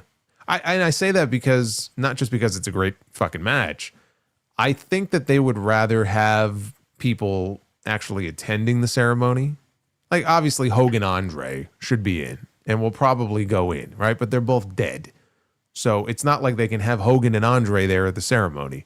They're all about selling tickets. Yeah. So I think they're going to want to feature people who they can advertise and promote as being there. So I just think that would be a match that would make sense. I have no problem with that. It's one of my favorite, if not my favorite, WrestleMania match of all time. Mm-hmm. Update on the Elimination Chamber plan. Obviously, we will talk about what happened on Raw, at least the important portions of Raw. CM Punk and Finn Balor are official for the Chamber. Balor is still after the World Championship, even though he lost the championship match that he had in Belfast. And despite CM Punk and Roman Reigns being announced for WrestleMania, WrestleVotes on Fightful Select reports that as of February 2nd, the idea was to feature Punk and Balor, which came to fruition on last night's Raw. Sean Ross Sapp adds that the plan has been long for Punk to compete in some capacity, being that the show is in Chicago. One plan that Sapp heard was Punk would accept a rematch on his turf after competing in Europe, closer to Balor's home. So that is the latest there, which is exactly what they went with. I thought last night what they did was really good. I thought Punk is handling himself incredibly well so far this year. I mean, some people might not be a fan of Punk's in-ring, but I think he's held more than his own this year. I think the promo work last night was really good. Balor, I think, Jason, everybody realizes that this is just a stopgap between Punk and Balor before Punk goes on to WrestleMania. The big story is, and this is what I alluded to earlier, Triple H really needs to sell this show with some big matches and some big stories. We need to be excited coming out of the Chamber. This is more about Balor and Dominic and Balor and the Judgment Day drama than it is about Balor winning the World Championship, which we all know he's not going to win. So I don't know how you see it playing out. I know we talked about this a little last week. I think Balor losing and then having some sort of development, a big development, the biggest development that we've seen so far with the Judgment Day play out, and we kind of walk out of Chicago with a sense that it's going to be Balor and Dominic at WrestleMania for the Intercontinental title. Well, not only Balor against Dominic, I think they're going to want to bring the Demon back. So I think in their mind, that's kind of the big attraction, Yeah. right? The return of the Demon. Even though I think he lost his last 2 matches in the Demon paint. Which I love, by she the way, alluded to last night as well. he did. I loved it. He was like, oh, he's like pounding on that top rope. He's like getting all angry and shit. I'm like, good, yeah. It still makes me angry just thinking about it. But even the match with Edge, I think when he lost to Edge, I think he was the Demon in that match. Yes. Yeah. So as much as they protected it in NXT, I want to say he only lost once, right? In a cage, I think, to Samoa Joe as the Demon. By and large, it was just this protected. My issue with the Demon was always there was nothing different about him. He wasn't the Demon against Lesnar, was he? No, I don't believe so. But that was always my issue with the Demon. Like the paint looked cool and everything, but once the bell rang, there was really nothing different about the way that he wrestled. No. I mean, say what you want to about the Fiend, and the Fiend was more of a more of a character than anyone that was going to be known for his in-ring prowess. But he did not work exactly the same kind of match as the Fiend that he did as Bray Wyatt. Like there were differences between the two. So if he was going to bring it back, I don't know. I would like to see him maybe in terms of the moves he uses or something unique and different about the way that he carries himself in the ring instead of just being Finn Balor, with paint on his chest. Yeah, I'd like to see him at least return once with that. I think that would be the perfect setting for it. But like I said, people go nuts for it. Yeah, I mean that entrance at WrestleMania, I think that would be great. But with the old music. With the old music. We That's don't need any deaf rebelling at WrestleMania for Finn Balor. No, we don't want to see that. Demon. Ridiculous. Stephanie McMahon has enough deaf rebelling. We don't need any more. Yeah. Backstage news on the Royal Rumble next year. This is also coming from WrestleVotes on Fightful Select. The general chatter backstage at the Royal Rumble is that the show is likely returning to the United States in a domestic stadium for 2027. The belief... No. I know, it's crazy. The hell you say? The belief is that 2027 edition of the Royal Rumble will remain a one-night show, they also added. There's been discussion in the past expanding the Royal Rumble to 2 nights. It would be, I think a lot of people actually predicted it would happen next year, but it appears WWE sticking to the traditional single-night format for the event. So right now, the PLEs for this year... Rumble took place on the 31st. The Chamber is on the 28th. WrestleMania in Vegas, 18-19 of April. SummerSlam in Minneapolis at US Bank Stadium, August 1 and 2. And then Money in the Bank happening in September on the 6th. That's the Smoothie King Center in New Orleans. Labor Day weekend. WWE, I think Andrew Badal put out something that WWE is very close to announcing potentially something at Principality Stadium around All In weekend. I don't know what's going on there. So, wasn't that was where the first Clash of the Castle was. Yeah, that was a good show and a good setting there. So we'll see what happens with that. But Rumble will be in a major, possibly baseball stadium next year. We'll see what happens. But that is the news there coming out of the WWE. AJ Styles. Let's shift gears to Styles. He was on Stephanie McMahon's podcast. Jason listened to it. I only listened to what Jason had said was most important, which was the last maybe 15, 20 minutes, which is what we'll be talking about here. AJ was on Stephanie's show, and as you know, he wrestled Gunther at the Royal Rumble. His career in WWE, at least for now, is over. And a number of months ago, Fightful Select reported that at the time, the belief was that AJ's contract was up sometime in February of this year. Now, they can't confirm that to be the case, but we've heard, says Fightful, nothing about an extension as of this point. There were a number of outlets speaking as if this was still the case, but Fightful reported no updates since then. One TNA source believed he would have extended with the WWE before the Royal Rumble, but nobody confirmed that. On the possibility of working TNA, it was communicated that WWE sources said that if he wanted to do it bad enough while he was under WWE contract, they would have made that happen. But I don't really believe that. So New Japan was in the mix. AEW obviously was drooling at the mouth over potentially getting AJ Styles in free agency. One source close to AJ said they knew Styles' in-ring career was over at the Royal Rumble, but aren't sure what he's doing next. It was communicated by that source that AJ will do what he wants regardless of money, and he's in a position to do so. So there was a follow-up here from Fightful Select and WrestleVotes. They noted that sources that they spoke to within WWE believe that Styles is not done wrestling. There was no further clarification on his future. Styles left things as a never say never with Stephanie McMahon on the podcast. And he mentioned, I think everybody's allowed at least once to come out of retirement. He says, and I quote, I don't know with the whole gloves and keeping the gloves on situation with the Royal Rumble. Never say never, right? That's the saying. I think everybody's allowed at least once to come out of retirement. Not saying that I'll do it anytime soon. I'm just saying that. Well, I mean, what if my son wrestles? Yeah, I'd like to see the opportunity to tag with him at least once. You never know.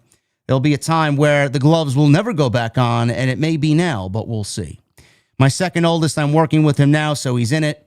Styles revealed, I never thought I would want to see my kids wrestle, but it's way different than it's ever been and a lot better than it's ever been when it comes to professional wrestling. It's done right at this point, so I'd be happy if they wrestle. Now, I don't know what you thought with his comments on the Stephanie McMahon podcast, Jason. I feel like, especially with the heartfelt Instagram post that his wife put out, I don't see him doing anything immediate in the future, but low-key, I'm hoping that he at least ventures away from WWE and wrestles an Ospreay or an MJF or an Omega, or maybe he does something in Japan. Maybe he does something with TNA. I don't know. But at the end of the day, I feel like, and I mentioned this on my own, I feel like WWE is trying their best, A, to keep Styles away from doing that because they don't want him to go to the competition. B, I feel like they monetize everything regardless, so they want to monetize this. I feel like this could be something that we'll see on Unreal, and they're kind of keeping it under wraps, and they don't want him to go venture off too far because they want season 3 to have their major story there on Netflix. But I said maybe they give him a Legends deal and just keep him grounded, and then when he does come out of retirement, it'll be a bigger deal than if he goes and wrestles whoever he wants and then retires and just calls it a career. So WWE's looking at him with dollar signs, and I think that's all this is, really. Well, I mean, they're always looking at it with dollar signs. So, I mean, yeah, that just goes without saying. You know, I was hoping and kind of thinking there was a pretty decent chance he might venture out and have a real retirement tour and just kind of wrestle here and there and do what he wants to do. I'm less inclined to believe that he's going to end up doing anything with AEW. I do think if he wanted to wrestle again, TNA would be the place to do it. He's teased it before. He's expressed an interest in maybe doing it. The idea that, like, there's a WWE source saying that, well, if he wanted to wrestle in TNA, he could have done it at any given moment. It's like, yeah, I don't believe that.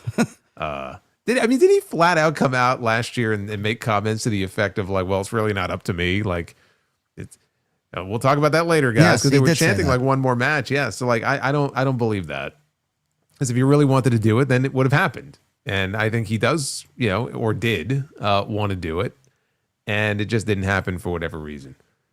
So, yeah, he was very careful not to close the door on wrestling again. He used his son as an example. You never know. If my son wants to wrestle and they're interested in it right now, maybe it'll be father and son. But I think that from what I was listening to there, and I just kind of laughed because he literally just had his retirement match. And the question was asked and his response was like, I don't know. Never say never. It's like, okay.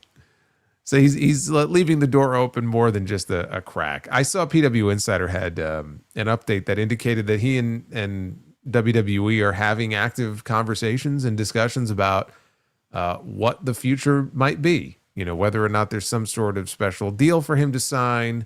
So everything just seems to be in a state of just limbo right now. And the ball's in his court. He could just take his time and make whatever decision he wants to make. But I do think if we see him active in the ring, it's going to be at least a few months. It's not going to be anything that's imminent anytime soon. No. I watched him wrestle at the Rumble. I think everybody saw what he did with Gunther. He did not look like a guy that is ready for retirement, but that's what he wanted. That's what his family wanted. I think we'll see him back in WWE when it is time for him to make his return to pro wrestling. Let's shift gears to Monday Night Raw. I will stick with the WWE stuff, and then we'll get into the AEW stuff. There's a couple of news and notes here on AEW. Monday Night Raw last night We got Elimination Chamber qualifying matches. We got Becky Lynch and AJ Lee. Start with Becky Lynch and AJ Lee. Jason, I hated this segment. I don't know what it was as far as, Well, I'll tell you what it was. And I like Becky, and I generally like, the work that she does on TV. She was trying way too hard last night in that opening segment to act crazy. Like, noticeably so. To the point where it was, like, distracting to me. Where she was trying to, like she was losing her mind. Like, she was doing her Heath Ledger Joker impression where she was having, like, this, nervous breakdown or break from reality. So that was my biggest issue with just kind of the whole opening segment there and what she was doing in that segment. And I also just felt like the whole thing kind of felt flat. When it was over, I was like, all right, it didn't really, I don't know. It just didn't get the kind of reaction that I was maybe expecting it to get. And my biggest issue with it, and I'll see if you agree with me on this, I just fucking laughed at this. So Becky makes a very valid point when AJ says, I would like a shot of that shiny title over your shoulder. And Becky's like, no, you've done nothing to deserve it. You're not even a full-time member of the roster. Why would I give you a title match? And I'm sitting here going, yeah, you know what? She's right. And then AJ's response to this is to go, oh, okay. Well, then I guess I'll just go back to Chicago. And that is what gets Becky to change her mind and go, no. Okay, all right. I'll give you a title shot. I'm like, what? Yeah, it didn't make any sense. She threatened to go home. And so she decided, okay, I'll give you a title match. That was, to me, that was the dumbest part of the entire segment. Well, I mean, it was dumb, and I know AJ had pinned Becky at WrestlePalooza in that mixed tag team match. She got a pin over Becky inside War Games, correct? She pinned Becky in War Games? Yeah, when she pointed that out in the promo last night, she goes, WrestlePalooza, War Games, and I helped cost you your title against Maxine Dupree. All right, that happened in September. WrestlePalooza, War Games happened in November, at the end of November. AJ wasn't in the Rumble. She got, Becky did eliminated by Natty in the Royal Rumble. So AJ's made 2 appearances on PLE since September, wants a championship match at the Chamber. Triple H booked it because he loves his moments, because AJ and Punk are from Chicago, so she's going into Chicago against Becky Lynch for the IC title.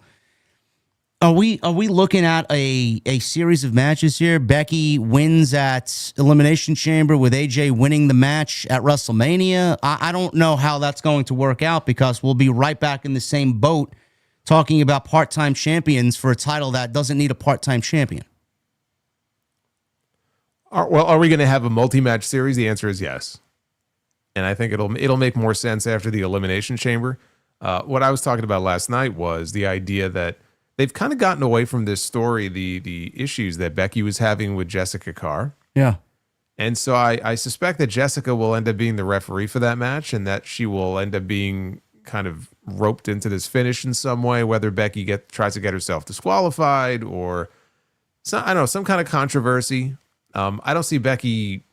I mean, look, actually, what would make more sense, and this would kind of take care of the whole issue of AJ being part-time, is you have AJ win the belt in Chicago and then drop it back to Becky at WrestleMania. See, I would rather that. I just don't. I mean, Becky would be what, a 3-time Intercontinental Champion at that point? At that point, yeah. She would be 3 times. But that would at least eliminate the issue of like, okay, if AJ wins a WrestleMania, and if she's still only going to be part-time, now if she's not going to be part-time and she'll be on television more often, then it's not an issue. But if she's really not going to be around, then I agree. It doesn't make any sense to put the belt on her. Put it on her now. It'll get a big reaction in Chicago. It'll drive Becky to the brink of insanity. But you could also work the Jessica Carr angle into it in some way. And Becky is like, again, I've been screwed by this crooked referee. Yeah.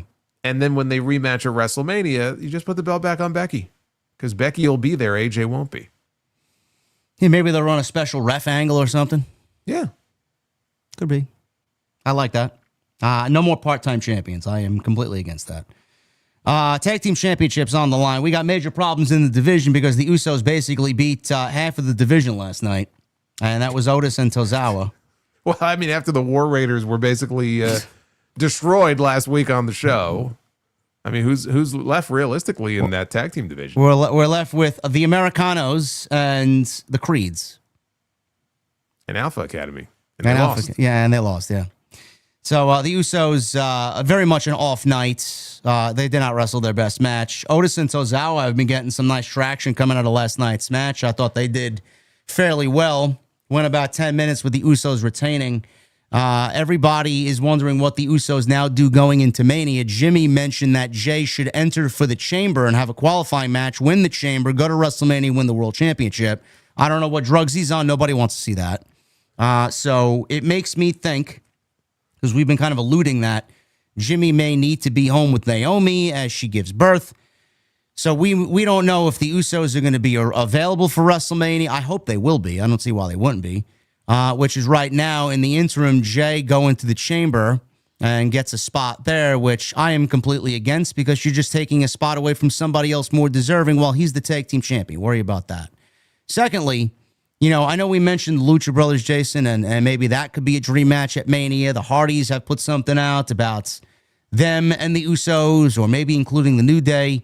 I don't think if WWE knows what's good for them, they do something of that nature for WrestleMania. But, I think they stick to their guns. I think they stick it to just whoever's available on the show now. And I mentioned this a couple of weeks back. I don't know how you feel about this. I do get a sense that instead of that, we may be getting the Usos versus the MFTs at WrestleMania. Unify the titles. Something has to come to an end here. We need to unify the divisions, bro. We need to go back to one championship. The Usos and the MFTs. Solo and Tamatonga, yes. The only way that would be acceptable to me is if they were going to unify the titles. I have no reason to believe that that's anything being considered right now. They've given no indication of that. None.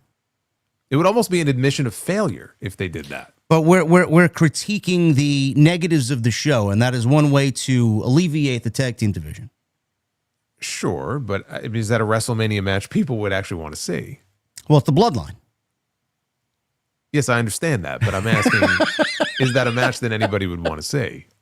Compared to what we've come up with fantasy-wise, no. You know what really bothers me? I watch this MFTs and Wyatt Six stuff, and it's just absolute. It's just a drag on the show. Like, these two groups need to be kept apart. And I watched Solo Sikoa out there, and he's walking around with a lantern, and he's cutting these, serious promos. And it's all very boring. Like, it's very, very boring. And then I watch him in that main event on SmackDown Friday night. He was in that Elimination Chamber qualifier with Randy Orton and Aleister Black. And did you see the clip of the way he was mocking Randy Orton during the match? Yes. Like 4 or 5 different times. Like he would be beating up Randy Orton, and then all of a sudden he would just go, yeah. He would do the Orton pose. He would just break into it like at random. And I don't even know. I didn't really even pick up on it as I was watching the match. But I'm watching this video. I go, okay, that's fucking funny. The problem with Solo Sikoa is he's completely miscast on this show. Solo Sikoa, he should not be the leader, really, of anything, but like the leader of a serious faction. Because he is as unserious as they come, and that is where he is the most entertaining. Like the moments where his personality shines through and he's actually funny and kind of humorous, those are the moments where Solo Sikoa is the most entertaining on this show. Him leading a Temu version of the Bloodline and cosplaying as Roman Reigns, it doesn't work. It just doesn't work. But they insist on this. They insist on continuing to do this. So the best thing, I think, for me anyway, as a viewer, the best thing they could do with Solo Sikoa is either end the MFT stuff or take the entire group in a totally different direction that's a little bit more humorous. And I think it would get over. I think they would get over as a babyface group. I believe that. And I think I've said that before. I've pitched this idea before where the MFTs end up getting over organically as a babyface group on the show. Did you hear Bo Dallas's explanation as to why Solo Sikoa stole the lantern? What was that? He said that Solo was scared of being left in the dark all by himself, which is why he stole the lantern. Like a nightlight. Yeah. Yeah. And then he's walking, and Kathy Kelly or whomever's backstage, might be, I don't know who's on Friday, interviewed him before he went out and walked through Gorilla. and the lantern is sitting right there on a table right next to Gorilla. So he didn't have possession of the lantern while he was walking in the hallway, which left it out in the open for the Wyatts to take, and nobody was there to steal it. Yeah, it's just sitting there.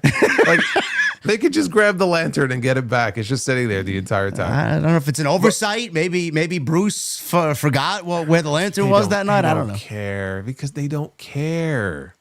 It's not a major story on the show. Like somebody in the chat just said, they reminded me that was the idea that I pitched. It's basically like the gang that can't shoot straight. They're the gang of bumbling idiots who think they're tough, but it's like they're tripping over their own feet. And yeah, you're making fun of them, but there's a way to do it where they actually will get over it. I guarantee you, I know this could work, and it would be so much more fun to watch on TV than what they do now. They need some sort of personality. You're not wrong in that. They need something, whether it's a little sarcasm, a little comedic timing, something. Like I mean, Tama Tonga wrestled fucking Shinsuke Nakamura, man. I think I fell asleep for about half the match. Who cares? 3-hour show, and that's what we're being given. Not good on Friday night, but it's the reason why we're not talking about SmackDown. But as of Monday, the Usos are still tag team champions, and I have no idea what they're doing going into WrestleMania. Liv Morgan and Stephanie McMahon, they had a segment which set up, I don't know what it set up. It didn't set up WrestleMania, but I think we all kind of know that Liv Morgan will eventually challenge Stephanie McMahon because she's not challenging Jade Cargill. Let's put it that way. The Judgment Day has been feuding with Stephanie and vice versa, so Liv Morgan is more than likely going to challenge Stephanie McMahon. Her theme music is terrible. I don't understand why they changed something so simple. And the dude that wrote Stephanie's theme, he's not even a major musical artist. He did it as like a tribute to her, and the company wouldn't even pay for the rights to the fucking song. So they had Def Rebel completely give her something that's unorganic and completely undistinguishable from everything else on the show. For someone that's so big in this women's division, she comes out to fucking video game music that you can't even fucking, you don't even know who it is. It's so terrible. It's the second week in a row I mentioned this. I hate it. It's awful. I feel bad for her and the dude that wrote her music. So they are more than likely going in that direction. Rhea Ripley won an Elimination Chamber qualifying match over Ivy Nile and Lyra Valkyria. Again, not the smoothest effort from all these ladies, but Ripley's in the chamber, which makes me wonder. You mentioned about the women's tag team title situation. Do we really have Rhea Ripley and Io lose the titles to Lash Legend and Nia Jax just so that they don't have the titles going into Mania?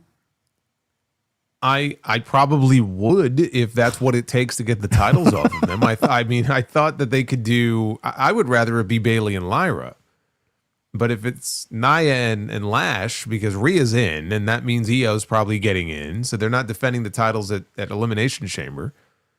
Then you know what? If that's what it takes, then I'm okay with that. Because I just do not want to see them tied down to those tag belts when we go into WrestleMania. And there's still time there's still 2 months between now and Mania. So, but the key to me is like they're too big and too important to be relegated to that. And I know the competition in the women's tag team division in the last several months has been as hot as it's ever been. Now it's kind of dying down a little bit. We're heading into WrestleMania. And I made this comment the other day. I said, look, I know there's titles on the line, and the likelihood of them doing it is probably slim to none. But I ask you the same question. Would you mind if they were to close night 1 of WrestleMania with a singles match between Rhea Ripley and Io Sky? With nothing on the line? With nothing on the line. No. Other than the story of, I've never beaten Io. Because if they're both in the chamber, right? What I would do, I would work a spot in there where Io eliminates Rhea. Absolutely. She beats her again, right? So it brings it back around to that story again, and it could just bother Rhea so much because she had the chance to go to WrestleMania and get back her title, and it was Io, of all people, who took it away from her. Yeah. And she can't stand it anymore. It's like, look, I have to beat you. So that's the story. There's no titles on the line, but that's the story. Would you buy into that as a WrestleMania Night 1 main event? I would not. If they give us Randy and Cody, no.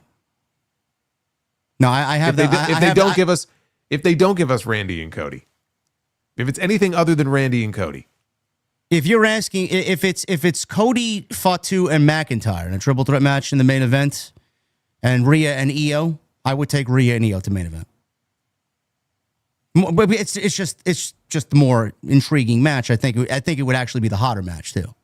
Yes, I agree. That's why, if it's Randy and Cody in the main event, I'm having Rhea and Io open the show. Okay. Yeah, that works too. Yeah. But that is a match I would do on the show. And you booked it perfectly. I think I was going to say the same thing until you took it, but I think that's perfect. That's the way to do it. You eliminate Rhea in the Elimination Chamber. Yes, 100%. And then you give Rhea the win over Io at WrestleMania and give her that. Yeah, one she win. finally gets that win. Yeah. Hopefully that's the way they go, because I think the tag team titles are beneath both of them, and I can't put a finger on why there are. It's crazy how they're putting so much focus on the women's tag team division when after 7 years it's been they neglected it. Irrelevant for 7 years. They neglected it for so long. And look, the thing about them holding the tag team titles, that it makes their matches fun because they are a very good team. Sure. You know, the match they had with Liv and Roxanne, that was a really good match that they had. So I've enjoyed their run together, but we're heading into, again, the biggest show of the year, and we know what we're looking at. You know, what we're looking at are the Bella Twins challenging for the tag team titles at WrestleMania, and maybe a multi-team match. And I'm sorry, it's just it's beneath what those two should be doing on that show. What else we have? Natty and Maxine. Any thoughts on that? 1 minute.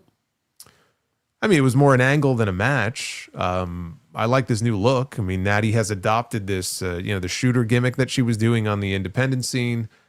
I mean, not much else has really changed as far as the presentation is concerned, but yeah, the fact that they're doing anything different with her is good. I like that. But they didn't give us much, so it's kind of hard to judge. Obviously, it's not the last time that we're going to see it. I maintain Natty is someone who it's a good person for Maxine to be working with, instead of her just losing to Becky and then just not being on TV. Yeah. Now, Natty's in a qualifying match for the Chamber next week against Asuka and Bayley. Does Natty win, or do we get Asuka in there? Asuka. Okay. Some people were trying to tell me, well, Natty's going to win that one, JD. I'm like, I don't think so. No, I think Asuka should win. I think she will. The other Chamber match, qualifying match, is Gunther, Javon Evans, and Dominic Mysterio. Now, this is an interesting one, because there were people like in the live chat last night on my end. How are you gonna beat Gunther? How does it work in the Chamber? I'm like, he's not going into the Chamber. He's not winning next week.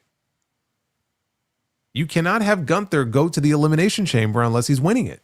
Of course. Because in the Elimination Chamber, it is elimination format, which means he has to be pinned. He has to lose. So I don't see them. I mean, it doesn't make any sense. So what you do is, Dragon Lee is going to cost him the match next week. You have Javon pin Dom and put Javon in the Chamber. Dom doesn't need to be in there. I would have Javon Evans in there. Yeah, Gunther in the Chamber is like a suicide mission. You're just asking for a terrible outcome. Like, why would you do that? We already saw Gunther. He made it to the end of the Royal Rumble, and he got dumped out by Roman Reigns. The last thing that they need to be doing is having him in the Elimination Chamber, and even if he goes all the way to the end and then he gets beat, like, it doesn't make sense. It makes zero sense why you would do that. And he's not challenging for the WWE Championship, so he's not going to the Chamber, and you can beat him without actually beating him in that match next week. And he'll be fucking, and he'll be pissed, of course, because Dragon Lee just screwed him out of a potential championship match. And I think that'll be a hell of an undercard match at the Elimination Chamber. You do Gunther against Dragon Lee. Any thoughts on Gunther's WrestleMania opponent? Are we looking at Rey Mysterio and Gunther at WrestleMania?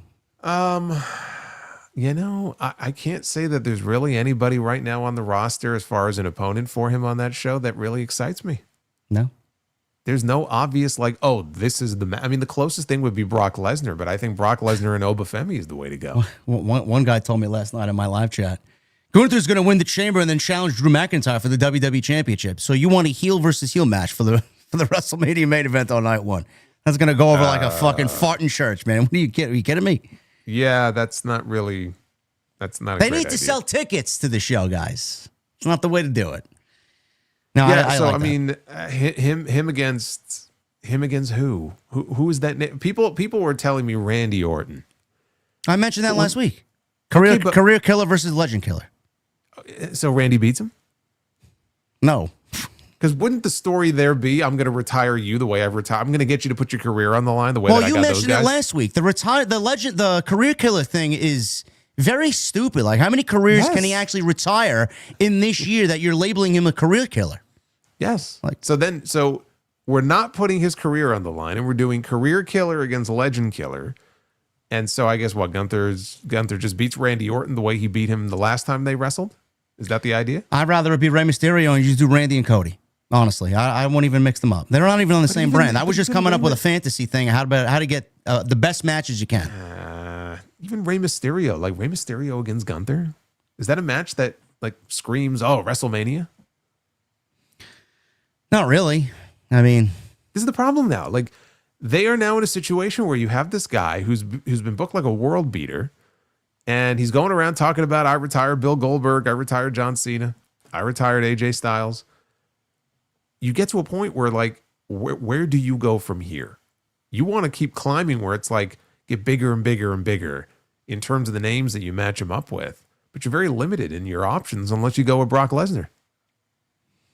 And what do you do with Obafemi? You called him up here before WrestleMania. You have to put him in a big match on the show. If you don't do Oba and Brock, you're not going to do Oba and Gunther. Oba against who? There's no match for him then. Right back in the same boat with Gunther. I don't disagree. I don't know. I don't disagree. I just don't think there's that like one opponent for Gunther that really is like, okay, that's the guy. Well, Triple H has got his work cut out for him. He better come up with something quick. We got at least a direction here. I know there's a couple of months to go, but hopefully they give us a little bit more than what they've given us. We got the original El Grande Americano and Kaiser Americano. More than likely heading towards a mask versus mask match with hopefully Gable losing his mask. And then we get just a fucking savage beast, Chad Gable, back on television. And Kaiser could go do what he's got to do in AAA. But that's what it's looking like there. They've teased the mask removal back and forth the last couple of weeks. So that's what's going on there. The highlight of the whole fucking show was Javon Evans and that OG cutter from the other turnbuckle on not Pete Dunne. It was Tyler Bate. He came off the other rope, and it was just unbelievable. Yeah, bravo. Bravo, American. Dude, he could not have timed that any better. No, it was perfect. So that's that. That's the story there. And then the main event, LA Knight advanced to the Elimination Chamber, and he beat Austin Theory and Penta. I thought they might have went with Penta, but they went with LA Knight. The Masked Man showed up, and he curb stomped Austin Theory. And the Vision chased him out of the building with LA Knight getting the victory. So that was that, and that was Monday Night Raw. Very mid-level, very boring, very safe Monday Night Raw. No spark, no excitement to the show. That's what it is. Shifting gears to some AEW discussion chat. I know we don't talk about AEW enough, right? Took us 2 hours to get there, but we got AEW talk. We'll start with this here. Double or Nothing is coming to Queens. It's coming to New York City. Not Arthur Ashe, but the Louis Armstrong Stadium, which holds about 14,000 or so for tennis. And Double or Nothing is scheduled to take place there sometime in May. So I don't know when the holiday... It'll be Memorial Day weekend if history is any indication. Yeah. So I think that's May 23, 24, something like that. Well, it depends if it's Saturday or Sunday. It'll be 23 or 24. Yeah. So that's the news there. AEW has had some presence in New York over the recent years with Grand Slam and Arthur Ashe, and then they did very well there in the beginning stages, and then I think they filled that place pretty big. What did they do? Like 17,000? What does that venue hold? Well, no, the first show they did was right around 19 or 20,000. That's fucking crazy. That was Omega and Bryan. Then the following year, they did like 13, 14. And then just recently, last time they did like 8,000, 9,000. So it took a nosedive. But those shows are largely pretty good. I love that stadium. I've been to the U.S. Open there. It's a very good stadium. Yeah, I mean, the one I went to, I didn't go to the Omega and Danielson one. I think the next one I went to, because there was a Rampage taping. Rampage was still a thing back then. And they had a Sting match where, were they a team or no? I think Muta came out. the Great Muta was there. That's right. And so I got to see Sting and Muta have like one last moment, like in the ring together, which was kind of cool. But that was also the night where the taping went so long. There was a Ricky Starks Powerhouse Hobbs match that went on at 12:30 a.m. Yeah. You left, hopefully, right? I was there with some people. We were standing as if like, okay, we're ready to leave, but we stayed until like the final fall was counted. And then as soon as the referee counted 3, we were out of there. Because if you know the area there, we had a long walk, like back to where the parking lot was. You got to walk around this whole fucking complex, like around Citi Field, and like legit, it was the funniest thing. Like we walked back to the parking lot. So it's like you're walking in a straight line for a while, and you walk past where the Mets play, and you hang a left, and then the parking lot is like straight down. We get to the parking lot. We are the only car left in the parking lot. Like there's no other cars. Everyone is gone. So everybody did what you wanted to do 2 hours before that. Everyone was a hell of a lot smarter than us. And they were like, we're getting the fuck out of here because we're not staying up until 1 o'clock in the morning to watch Ricky Starks and Powerhouse Hobbs. Gee, I wonder why Rampage was canceled. I don't know, but I mean, otherwise, the show was fun from what I can remember. But yeah, it's been the law of diminishing returns where each time they go there, well, it's kind of like when they ran Wembley the second time, right? Very, very impressive. They still got 50,000 people in there, but it wasn't, 75. This stadium is probably about half the size of Arthur Ashe, but I think it makes a lot more sense. And I think that my philosophy on this is like, I'd much rather run like half a stadium and fill it up than, run a bigger stadium and run it half full. So it'll be a lot better for them, I think, to run a stadium of that size, 14,000. Then the configuration for the stage and everything, maybe you're going to fit, I don't know, 10 or 11,000 in there, which would be a very good crowd. That's their typical pay-per-view audience. I mean, they usually do very well on pay-per-view. They have no problem selling out their venues for pay-per-view, so they should be no different. Well, the Revolution, Revolution is still over a month away, and they have around 10,000 tickets out the door without a single match announced. Yeah, normally they have a lot of a great walk-up for the day of the pay-per-view. Those tickets may be gone before we even get to Revolution. So, yeah, good for them. Tony Khan, he mentioned Britt Baker, which I know a lot of people still are wondering where the DMD is. But Tony says, I would expect to see Britt Baker back in AEW. I just don't want to say when. So this has given people some hope that she will be back. And there were rumors that Breakker was actively seeking to part ways with AEW around the fall of last year, a claim that sent shockwaves through the fan base, given her status as one of the company's quote-unquote pillars, which is no longer. Fightful Select reported that every source they reached out to denied that Baker was trying to leave. Since then, the situation has remained a topic of intense debate, with Baker largely absent from AEW television. Speaking on a recent episode of the Battleground podcast, which he frequents, Tony Khan finally weighed in on where things stand with Dr. Britt Baker. He was quick to praise Baker, noting her importance to the company and his personal respect for her contributions to AEW. I really like Britt a lot, says Tony, and I think there are so many exciting things happening in the women's division. Britt is somebody I really like and respect a lot, and I definitely think as we evolved with more tag teams and singles wrestling opportunities now across multiple shows, now that we have 4 hours of TV with Dynamite and Collision, I think we are going to get more and more opportunities. When asked directly about her potential return, TK offered a hopeful, vague timeline. He confirmed that he expects to see her back in an AEW ring, dispelling the notion that she has wrestled her final match in the company. He says, you're seeing I'm signing a lot more young wrestlers, and Britt is still somebody very highly regarded and respected here in AEW. So I would expect to see Britt back. I just don't want to say when. Now, if he wanted her back on television, Jason, I feel like he would have brought her back to television because Tony likes, especially with the tag team titles and the women's division taking a little bit of a bigger focus now on recent television shows.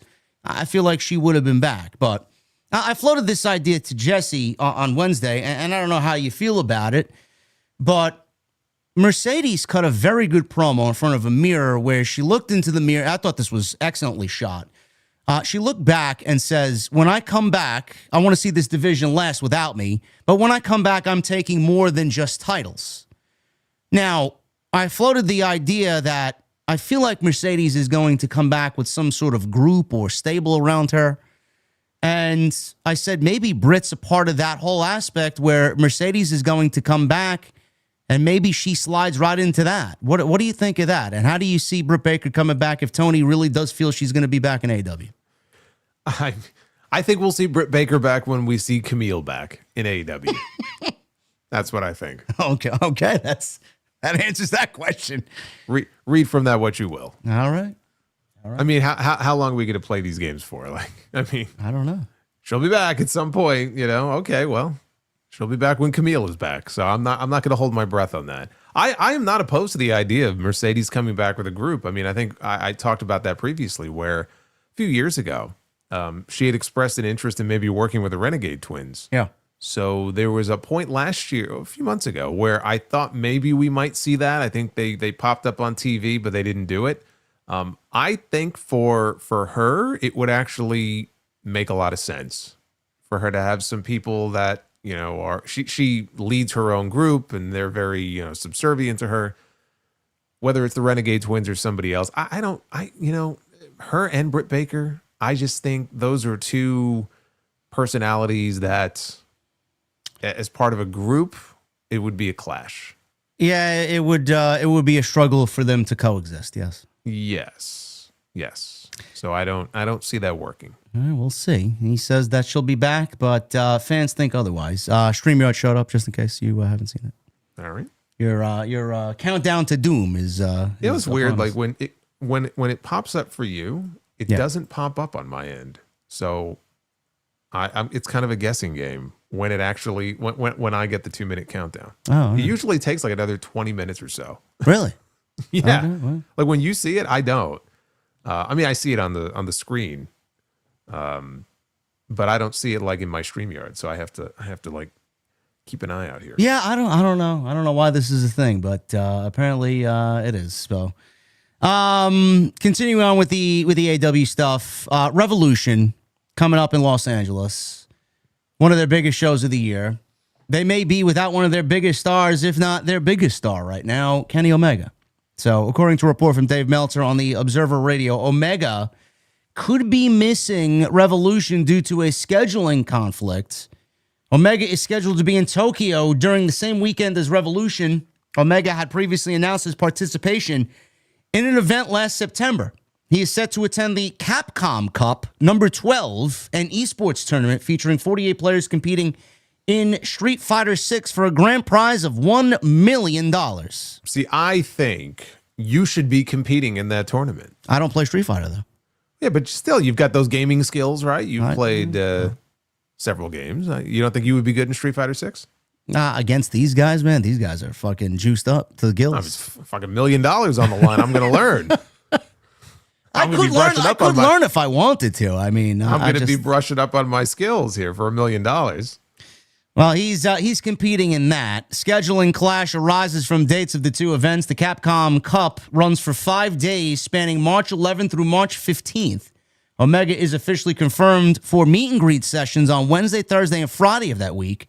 The complication involves the final day of the tournament and the location of the AEW pay-per-view. Now, the last Street Fighter I played, my favorite one? Which one? Street Fighter 2 Turbo. Man, I think the last Street Fighter I played was Street Fighter Alpha for the PlayStation. Oh, jeez. Yeah, that's a long time ago. Yeah, no, Street Fighter 2 Turbo. That was my jam. I'm surprised it's still as popular as it is. Well, I saw the like the graphics and the gameplay for the sixth one, and it looked phenomenal. It looks good. Yeah, it looks good. Yeah. I wish I was more into that stuff. I am not. Revolution takes place on March 15th in LA. This travel creates some uncertainty here for Omega. If Omega intends to stay in Tokyo for the duration of the Capcom Cup, particularly the finals, which typically occur on the last day, he would physically be present in Japan while Revolution is occurring in the United States. Now, if he's not, I mean, I looked at the details. A flight from LA or Japan rather, to LA, depending on a direct flight. Could be 9 or 10 hours. I mean, he could make it back for Revolution, but it all depends what Tony Khan has him doing. I know they teased something on Dynamite where him and Swerve may be going at it next, being that Omega lost to Andrade, and that happened on Wednesday's Dynamite, which we'll talk about in a little bit. But I mean, do they need him, Jason, at the pay-per-view? I mean, you would think you want to load up the show to the best of your ability. Omega and Swerve is a big fucking match, or maybe they just save it for the next pay-per-view. Omega and Swerve should be happening at Revolution. Yeah. But as I just mentioned, they're already 10,000 tickets deep. So do they need the match on the show? They don't need it. If they were struggling to sell tickets, I would say absolutely. Yeah. So it should happen there, but do they need it? They don't need it. And if Omega's not available, then he's not available. Apparently, he tweeted about this over a year and a half ago, something like that. So, I mean, it was something that was pre-scheduled, probably before the Revolution date even became official. So it could just be one of those. I found a tweet as far back as September of at least last year, but I feel like this might have been announced even earlier than that. So, you know, if it's a commitment that he made, they could always try to work it out, maybe where he does meet and greets a few days and then leaves early. But if he has to be there, then he has to be there. I mean, what are you going to do? Swerve and Omega, I think they're having a face-to-face tomorrow night on Dynamite. That would tell me that they're going to be doing the match a lot sooner, potentially. So it could end up being a big TV main event. You have to do that match. Like, what I envisioned is that you do that match at Revolution. The winner of that match goes to Vancouver at Dynasty and challenges for the championship on that show. And that's in Canada. Yeah. So, which I didn't even know until this past week. That would make a lot of sense as far as Omega getting a championship match in Canada. But if they don't do it at Revolution, they could do it on like a big theme TV special. But I think you have to have a stipulation there where the winner gets that next shot. And I think there would be some mystery about who would go over, because not only, I mean, yes, it's Vancouver, but as I think we've mentioned before, Dynasty is kind of Swerve's show. I mean, that's where he won his first world title. So again, there's kind of some unpredictability to it. It's just a matter of, can they do the Magic Revolution? And if not, they'll have to do it before. Yeah, we'll see what happens there. You get a sense that's the direction. Like you said, I don't think they need it if they're going to sell the show out. And Dynamite's been on. I think they changed the ratings somehow to be more favorable to pro wrestling. Everything's seemingly up. Well, Dynamite's up, Raw's up, TNA's up. I mean, they did 241,000 fucking people on Thursday last week. Yeah, there was a change in the Nielsen, because they made changes months ago, and everything went down. Yeah, everything went down. Not just wrestling, but wrestling got hit really hard. So there were a lot of people, industry people, who complained and said, no, this is not accurate and it needs to be changed. And so I love it because this system was supposed to be more accurate. And a bunch of people complained. So Nielsen implemented new changes that have made the numbers go up. So it's like, okay, are we supposed to believe that these numbers now are more accurate, or were they more accurate before? Who knows? It's who you know, bro. It's the money being thrown around to get what you need. The ratings are up now. Someone got paid off. Yes, the overall viewership is up, but evidently, I think I saw Meltzer talking about it. The 18 to 49 numbers for wrestling, they're not. No. Or if they're up, it's very, very slight, and those are the numbers that determine ad rates, and you know that's really the number that I guess these television executives look at of all the numbers. Like, those are the important numbers. So those are not up, but the overall viewership is up. I mean, Dynamite did 654,000, which was their highest in months. Fucking Collision 2 weeks ago did almost 500,000. It's crazy. When was the last time Collision did anywhere close to that? And I'm glad you brought up TNA, because it's worth mentioning. You know, they are on a new network, and I don't even talk about the ratings as much anymore because everything is so different now, and there's the streaming services, and it's kind of similar with AEW, where HBO Max does not release the numbers, right? Despite what people may say, we've never gotten confirmation of what that audience is on HBO Max. And AMC Plus does the same thing. They don't release those numbers. And TNA is actually on two different streaming services because they're on TNA Plus as well. So their viewership is very fragmented, but they started at 173,000 back on the 15th. They dropped by like 2,000 people the next week. And then they went back up a little bit to, God, what was the number? 201. And then the most recent number was 241. So they're trending in the right direction, which is what you want to be doing. So good for them. I hope that continues. Because after that first show, as awful as that first show was, the fact that they didn't chase more people away is shocking to me. It's unbelievable. I'm still feeling the effects of how awful that show was. Yeah. Yeah. It's like a cold that won't go away. Yeah, so good for them that they're actually. But I mean, if the ratings were like, I mean, it's a night and day difference, like a huge substantial difference. Like, how do we know what's real and what's not? Like you said, like, I think the idea was that, or the complaint was that they were over sampling. It was something where they were over sampling the streaming numbers as compared to the TV numbers. There was some sort of discrepancy there, and so I guess this sort of rectifies that. But again, that's really in terms of the overall viewership. My impression is that the key demo numbers for wrestling are still not great. And that's going to be a problem, going forward for all wrestling shows. And that includes AEW, eventually when the time comes for a renewal, a Warner Brothers Discovery, we'll see how that goes. They're going to have to try to get those numbers up somehow, but they're still down. Well, everything is on the upswing, so hopefully this translates to better television, hopefully, at least in AEW sense. AEW, last week's show was not bad, but like you said, if they don't need that swerve match against Omega on the Revolution card, I think adding that to Dynamite to keep the momentum going is a good move for Tony Khan. I got news here on the signings. This is coming from Fightful Select. More signings. More signings by AEW. Several secret signings reportedly made by AEW that have not been announced yet. So over the last few months, you will have noticed Tony Khan has made a multitude of signings, including Andrade, the Rascals, Trey Miguel, Zachary Wentz, and Myron Reed, Alec Price, Jordan Oliver, Maya World, Hyon, Zeta Steel, and Lacey Lane, Clark Connors, and there are more that have not been announced according to Fightful Select. Specific additions made to the women's division that have not been announced. While exact names remain unconfirmed, the outlet reports that there are a number of talents that are already signed but have not been made to the public. Naturally, this recruitment drive... Yeah. You mentioned Tommaso Ciampa. Tommaso Ciampa. How could I forget Tommaso Ciampa? Who's wrestling Kyle Fletcher tomorrow night, apparently, right? Yes. That's going to be a banger. That's what we're here for. This recruitment drive has led many fans to question if this signals an increase in television time or an addition of new programming. Jason mentioned last week and the week before that that he feels something could be brewing with Ring of Honor. I mean, that was the initial feeling he got. I think, you know what I think, man? I think we may be getting a fucking third hour of Dynamite. I don't want it, but I think we're getting a third hour of Dynamite. Why would you? I don't know. I don't know.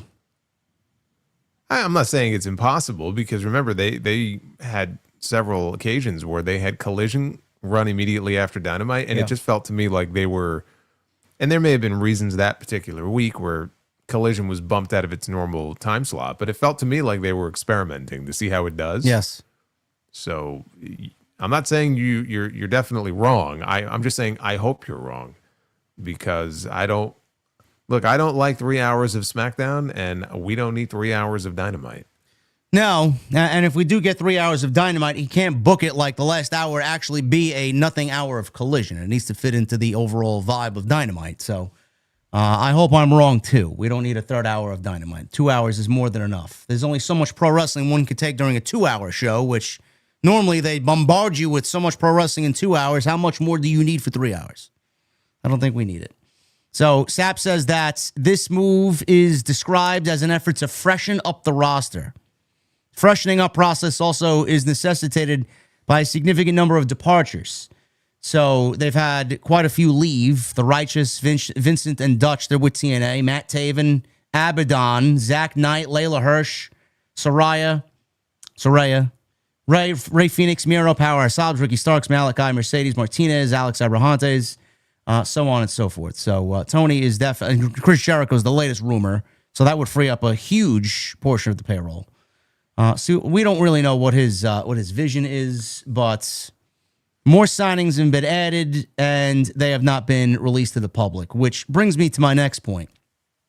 Two ladies that are free agents that were with TNA on that debut AMC show and lost the tag team championships, the women's tag team championships, are the Inspiration, the former Iconics.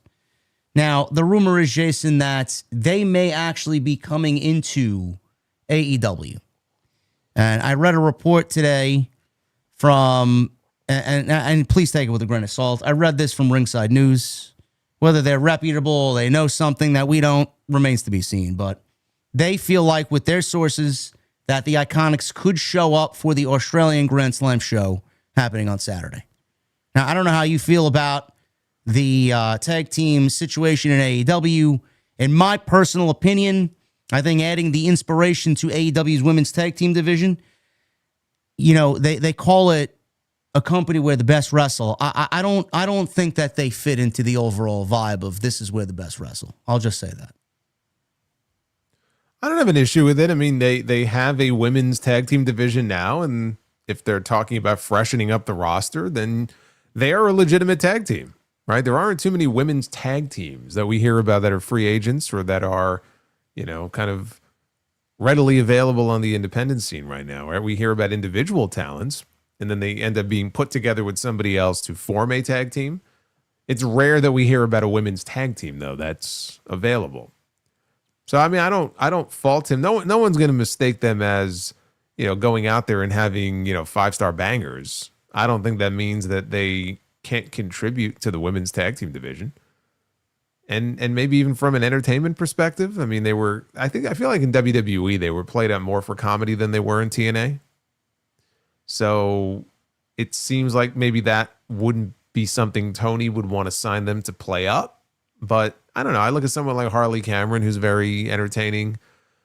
No one's going to mistake her for the best in-ring wrestler on the roster, although she's improved. I feel like they can have a role. Well, we'll see what happens there. Meltzer went on to say that the idea is to bring them in. This talk intensified after they dropped the Knockouts tag team titles to the Elegance brand. He says, we've heard a lot of talk about the Inspiration. Jessica McKay and Cassie Lee coming in really ever since they left TNA. And that happened on 1/15. So, and Australia would make sense if they were going to have them show up, because there is a women's tag team title match on that show. There is. We're going to go over the card in a little bit. Yeah. So if they were going to shoot some kind of angle or something, I mean, I could see it happening there.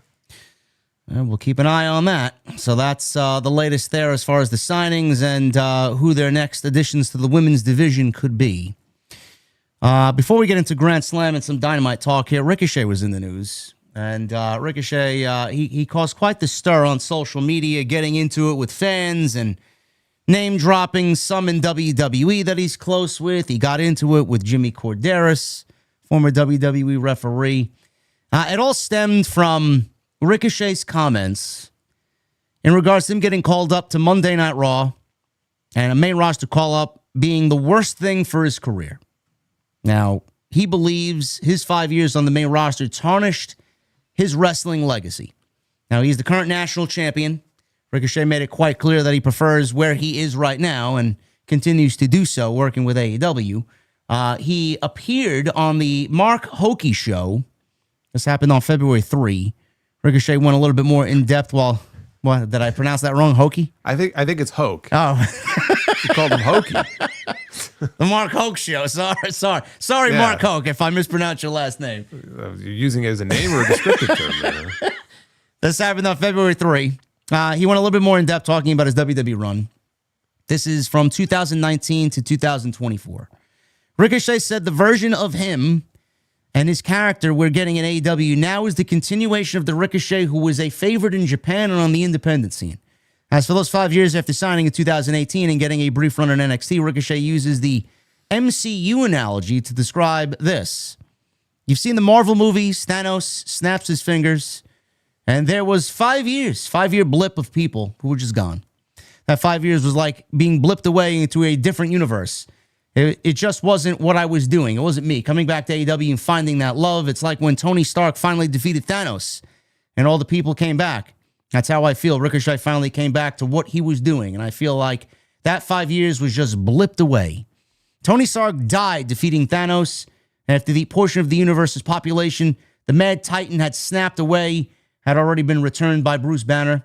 But I feel pretty damn nerdy just typing that, and Tony might be about to come back as an alternate universe Victor Von Doom or something. So let's get back to Ricochet rather than picking apart his analogy. He goes on to say this. I already know what this is going to do and how this is going to sound. I already know how people are going to take this. But I think that day we got called up to Raw was the worst thing that happened to Ricochet's career. Speaking in the third person, I don't know why. That 5 years really tarnished Ricochet's wrestling legacy. Now, he goes on to say and name drop a couple of people here. He followed this up with, same thing happens to Balor, Shinsuke, Apollo, and many others. WWE kills legacies and the love of the sport. It's what they do best. He asks why people sign with WWE. Ricochet says because it was a childhood dream. So they want to see for themselves. Plus, lots of people like fame and is the biggest company, so you'll be more famous. And he said he tried to quit. They didn't give me my release. They didn't want me to leave. Now, I knew of Ricochet, Jason, before he signed to NXT. I knew how athletic and great he was, and I loved his primarily his NXT work. I thought his NXT work was fucking great. I don't know how it compares to others who look at Ricochet before he went to NXT and then his NXT work. I mean, I obviously I'm favored black and gold, but I thought what he did down there was tremendous. The matches that he had down there were great. The feuds he had down there, he was able to be an extension of himself from where he came. I don't think Triple H really neutered him too much in NXT. It was when he came to the main roster. And I made this point with Jesse on Wednesday because we talked about this then on my Dynamite post. I think Ricochet, he may be happy now, which is great. But I feel like a lot of this resentment is coming from the Vince McMahon era of WWE. I feel like he has a problem with the way Vince used him. Now, could Triple H have done more with him before he left and made him a bigger focus? Absolutely. I think we both talked about that when he was on his way out the door. Triple H could have absolutely used him. And I thought everybody, saying that he would be a great thing for him. And it never materialized into anything. But I don't want to sit here and say Ricochet's entire main roster run was a waste. I mean, it wasn't a colossal failure. He had some banger matches on the main roster, Dragunov, and I know he wrestled Gunther a couple of times. It wasn't a complete wash. I do think a lot of his resentment comes from the Vince McMahon era, and a lot of us agree with what he said there. Like, we were upset for him because I believe he got called up, correct me if I'm wrong, he got called up with Aleister Black. It was at TakeOver New York where they wrestled the War Raiders in a tag team final for the Dusty Classic, which was a tremendous match to open that show. And then after that, they got called up, and Vince just kept them as a tag team. Now, the way that I look at it, Vince tried to get back at Triple H for whatever reason and called up all of his big guys, Gargano and Ciampa and Ricochet and Black. It's like he called them up for no reason. And I remember us both talking about it. Vince called them up to see if they sink or swim. He wanted to see what Triple H was doing. What is he cultivating down there? What type of talent is he cultivating down there? Let me take his guys and throw them on my show and see if they sink or swim. I mean, a lot of that we honestly agree with. So it's not like we don't agree with what he's saying. I just don't think that he's really giving it a fair look. And I think he's just honestly being a company guy for the company he's working for right now. Yeah, I mean, look, you said you were only mildly familiar with his work before Black and Gold. I remember, I mean, I was on my show in 2010. I did an episode where it was like, I think I did like an overview of the WWE roster, and I was like, here are the moves I would make and things I would like, shows I would add and remove. It was like a business plan episode. And one of the things I talked about on that episode was they need to sign Ricochet. There were a few people. I think Amazing Kong maybe was a free agent at the time. I think I was talking about Takeshi Morishima and like certain people. And I remember mentioning Ricochet. That was in 2010. Okay. They didn't sign him for like another, 7 years? Yeah. 6, 7 years, something like that. So there were people who were well aware of who he was years before. And on the independent scene and in Japan, he was a special talent. I kind of look at him in the way that I think people looked at Will Ospreay for a very long time, where Will Ospreay was just this incredible high flyer who would go out there, and he wasn't just like your typical high flyer. Like, he could do stuff that most other people couldn't do. And so he was special in that regard. And so he had that reputation. And I watched Lucha Underground. I don't think you did, but he was on that show under a mask. He was great on that show too, as Prince Puma. So I think the issue here is that all these things that he was doing before he came to WWE, not counting NXT, because he did very well in NXT. But I think if he in his mind had this impression that he was going to work for a Vince McMahon run WWE and be able to have the kind of matches that he was having prior to that, I don't know what he was thinking. You know what I mean? Like, that realistically was just never going to happen. And I was rooting for him, and I at the time, I'm sure, was complaining about the way he was being utilized. But looking back at it, like, nobody should have expected Vince McMahon to kind of get Ricochet. Like, he didn't get what the appeal was. He's a small guy. He flies around. Like, in his mind, I could see him looking at that and going, so what? All the things that Vince McMahon would, like, prioritize, namely talking, he wasn't doing that. Ricochet was not known for his promos. I'm just thinking. I don't want to cut you off. Vince got a hold of him. He added the pew pew pew to the fucking. Oh yeah, yeah. Well, remember what he did to Aleister Black? He had to put that little creaking sound when he would rise up. God. Oh, he had to put his fucking stamp on these things. He just couldn't help himself. So yes, with Ricochet, it's like pew pew, and then like. Oh, we'll have like Ricochet sounds. Like he's a fucking cartoon character. When he came out, he didn't get Ricochet. He didn't get what the appeal was in this guy. He was a small guy who, couldn't cut promos.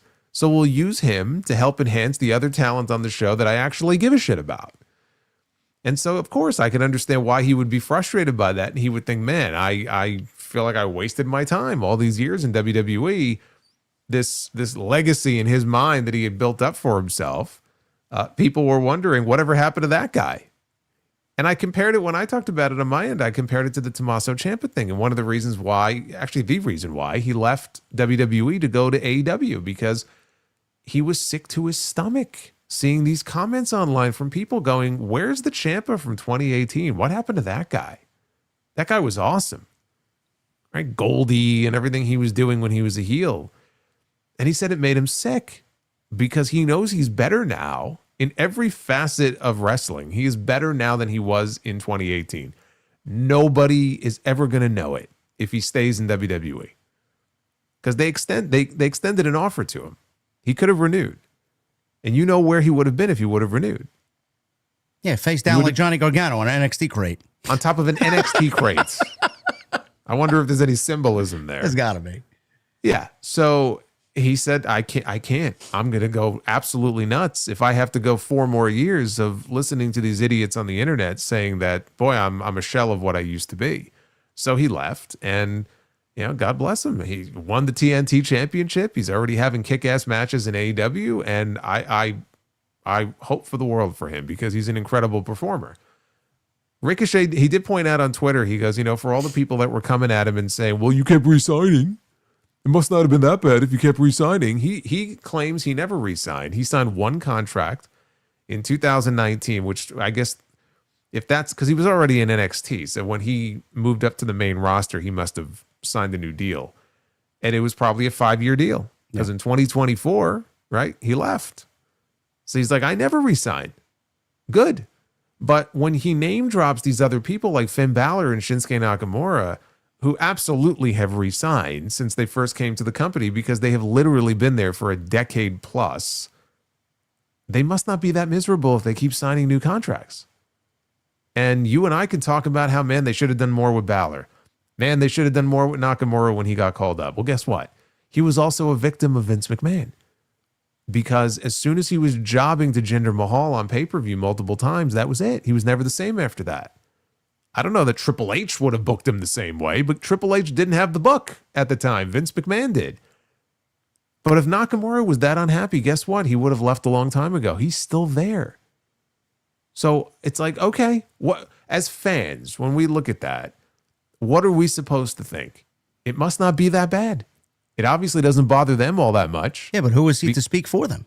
He knows them, I'm sure, but who is he? Right, but that's the issue. It's not his place to say and start name dropping specific people who still work there saying, well, I'm not the only one who feels this way. And there's a lot of people who feel like their legacies have been destroyed and their passion has been killed. So like, imagine you're one of these people who are on television right now in WWE, and somebody is going out there and saying, with certainty that these people feel the same way that he does. It's not his place to say that. That's the thing about his comments that rubbed me the wrong way. Everything else, like, you can actually make an argument where, like, you understand where he's coming from. But, like, name dropping people and saying, well, it happened to them too, and they're in the same boat. It's like, okay, well, if that's how they feel, let them speak for themselves. But I don't know, dude. Like, they're still there, so they must not be that miserable. Well, I mean, at what point does one take accountability for their lack of career advancement? Like, he wasn't the greatest promo. No. I think if everybody understands what WWE looks for, like, especially if you're working for Vince McMahon, if you can't talk, you ain't going nowhere. And Ricochet could never speak. And he still can't, quite honestly. He's a fucking unbelievable worker, and he sells his ass off. But he's never the greatest talker. And in WWE, he was... Triple H even fucking coined the phrase in his theme music while on NXT, the one and only. And he was one and only. There was nobody there doing what he did. Even on the main roster, he was operating at like 50%, but still he was doing things that nobody else was doing. Then he comes over to AEW, and we've talked about this extensively. There's like 24 other Ricochets. So is he special in AEW? Not really, but he did change some of his character to fit, a different vibe, which is great. But they just ended up creating a championship for him, and he's still on the undercard at the bottom of the barrel. So he ain't really doing much of anything different here, but he can be himself, and he's happy, and he's making money, and his wife is eventually going to come on in, which is great. But yeah, I mean, if he kept doing what he was doing when he initially came into AEW, that would have, it would have worn thin very quickly. So him going heel for him was the best thing that he could have done. And he has more of a personality now, and I know people say, oh, he's annoying. Well, that's kind of the point. And you don't even have to be the biggest Ricochet fan to know that that's not a side of him we ever had the chance to see in WWE. I don't know if that's something he actively pitched because he was unhappy, so he's going to take the initiative and pitch to creative. I mean, I haven't heard him talk about that, so I don't know if he was actively trying to pitch ideas like that to them and they were just shutting him down, or if it was just like, all right, whatever, I'm unhappy and I'll just be miserable and wait for my contract to expire. I don't know. Well, the StreamYard got the monster, I guess. I guess he wasn't paying attention to the StreamYard. Let me hold on one second. Oh, Ricochet got him. Ricochet got him. Give him a second to get in here. Yeah, I don't know why this happens, man. I really don't. I tried to reach out to StreamYard and I got nothing but an AI response back. Nothing but an AI response. Nobody knows what I'm talking about. They don't know what the situation is. I don't think he's noticed yet.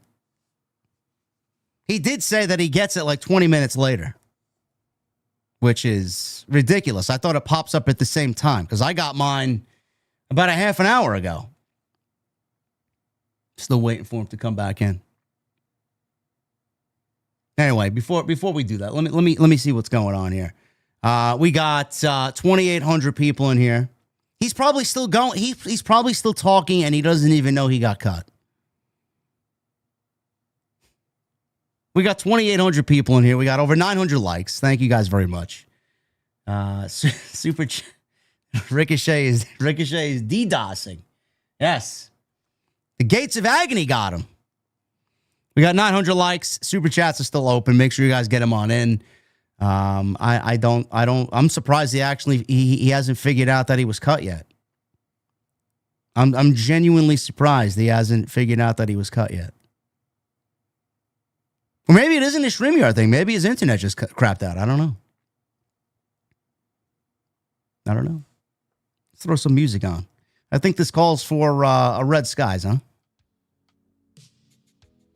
Angry. Oh, there he is. I'm back. You're back.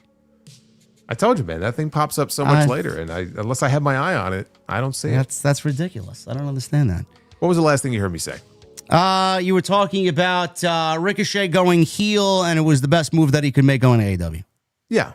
So, I mean, again, everything worked out for him the way that, it was supposed to, and obviously he's a lot happier now. But, again, all the talk about WWE tarnishing his legacy, I can understand where he's coming from, but he bears some of the responsibility for that because he had to have some sense before going there that, things weren't going to be exactly the same as it was, before when he was ripping it up on the independent scene and having all those killer matches. It's just, at the time, WWE was just a very different company. But I do feel like had he come in like 4 or 5 years later, things would have been very different for him.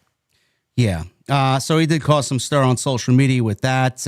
It was a hot topic in the community this week, but, I do have a feeling Samantha is coming in, and I genuinely think after her 2-year non-compete, which is fucking insane. Yeah, I mean, that's ridiculous. Ridiculous for her to even, she was a ring announcer, for Christ's sakes, but she's going to come on in. Hopefully, I said to Jesse, they could use some more heels on that main event side. And if, the way that they're talking and she's going to come on in and she has high aspirations for what she's going to be doing with him, he could be that. And her as a mouthpiece and a valet for him would be great. So hopefully they kind of skyrocket him to where he believes he could be, because he is tremendous. Let's shift gears to Dynamite, and then we'll get to the Super Chats, because that kind of rounds out the AEW stuff. Nothing really major outside of a couple of things happened on Dynamite. We had a tag team title match for the ladies, Babes of Wrath and the team of Megabad, Megan Bayne and Penelope Ford. They actually had an eliminator match, and Megabad pinned the tag team champions. Also, the TBS champion is Willow. So they are now getting a tag team title opportunity at Grand Slam Australia. We had Andrade and Kenny Omega. Obviously, that was one of the bigger aspects of Wednesday's show this past Wednesday. Jason, are you surprised that Andrade beat Omega? I know we talked about the whole, Omega going to be in Japan for the Capcom Cup, so it kind of, bled right into that. But, I mean, Andrade, I said it on social media on Wednesday before Dynamite. I've always loved Andrade. I think he's tremendous. I think he really got the short end of the stick in WWE. Fuck them for not really understanding what they had in him. He looks, not only does he look to be in the best shape of his life, but he looks energized. He looks refreshed. He looks like he wants to conquer the world. He may be operating at his absolute best right now. I'm glad he beat I'm glad he beat Omega. I think Tony's got a winner here, and I hope he continues to push him the way he needs to. I thought he looked tremendous on Wednesday. Yeah, I mean, it was the biggest win of his career so far in AEW. So he's just been tearing it up. I mean, he's already had about a dozen or so matches this year. He's got 2 or 3 world. I think he just won his 3rd world title. I know he already had the one from the Crash in Mexico. I believe he's the champion for WWC out of Puerto Rico, and he just won a German championship. I think GWF, I believe, is the promotion. Well, in 10 days or so, he could be another world champion, right? He is going to be challenging for the HOG World Championship against Charles Mason in New York, not this coming Friday, but next Friday. So who knows? He could be the new belt collector. But yeah, he's been tearing it up. And again, he was kind of under house arrest there for a while. So it feels like he wants to get himself out there as much as possible. And so now I was surprised, to answer your question. I was pleasantly surprised because I was not expecting it. Maybe I should have been, but I was not expecting him to win. So when he did, I said, that's interesting. And he's going to Australia this weekend for a pretty big match against Hangman Adam Page that is going to have implications for Revolution. Yeah, I hope it goes one way over for Andrade. I hope he actually gets the win. I hope it goes his way instead of Hangman's way. But we will definitely get into that in just a second. The other big thing happened on Dynamite was MJF and Brody King in a men's world title eliminator. Now, I needed help understanding what the hell was going on here. Jason pretty much laid it out last week, and he mentioned Hangman was going to be involved in this in some way, shape, or form. They didn't really make that known last week. The commentary did a terrible job last week. Well, I made it known to you. Yeah, you did. You did a much better job than Excalibur did. The week prior. I did not like, just going back to what we got to even get here, I did not like the fact that Brody went to Tony Khan after MJF says, well, you need to beat some elite competition. Brody says, well, Max, in regards to that, I hit up Tony Khan and we came to a conclusion that you're right. So we made a match and I'm going to have to beat you to get a world championship match. I thought they were going to go a completely different way. I hate eliminator matches. I can't fucking stand them.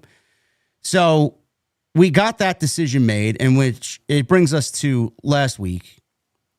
I do not, under any circumstances, Jason, and I think you kind of feel the same way.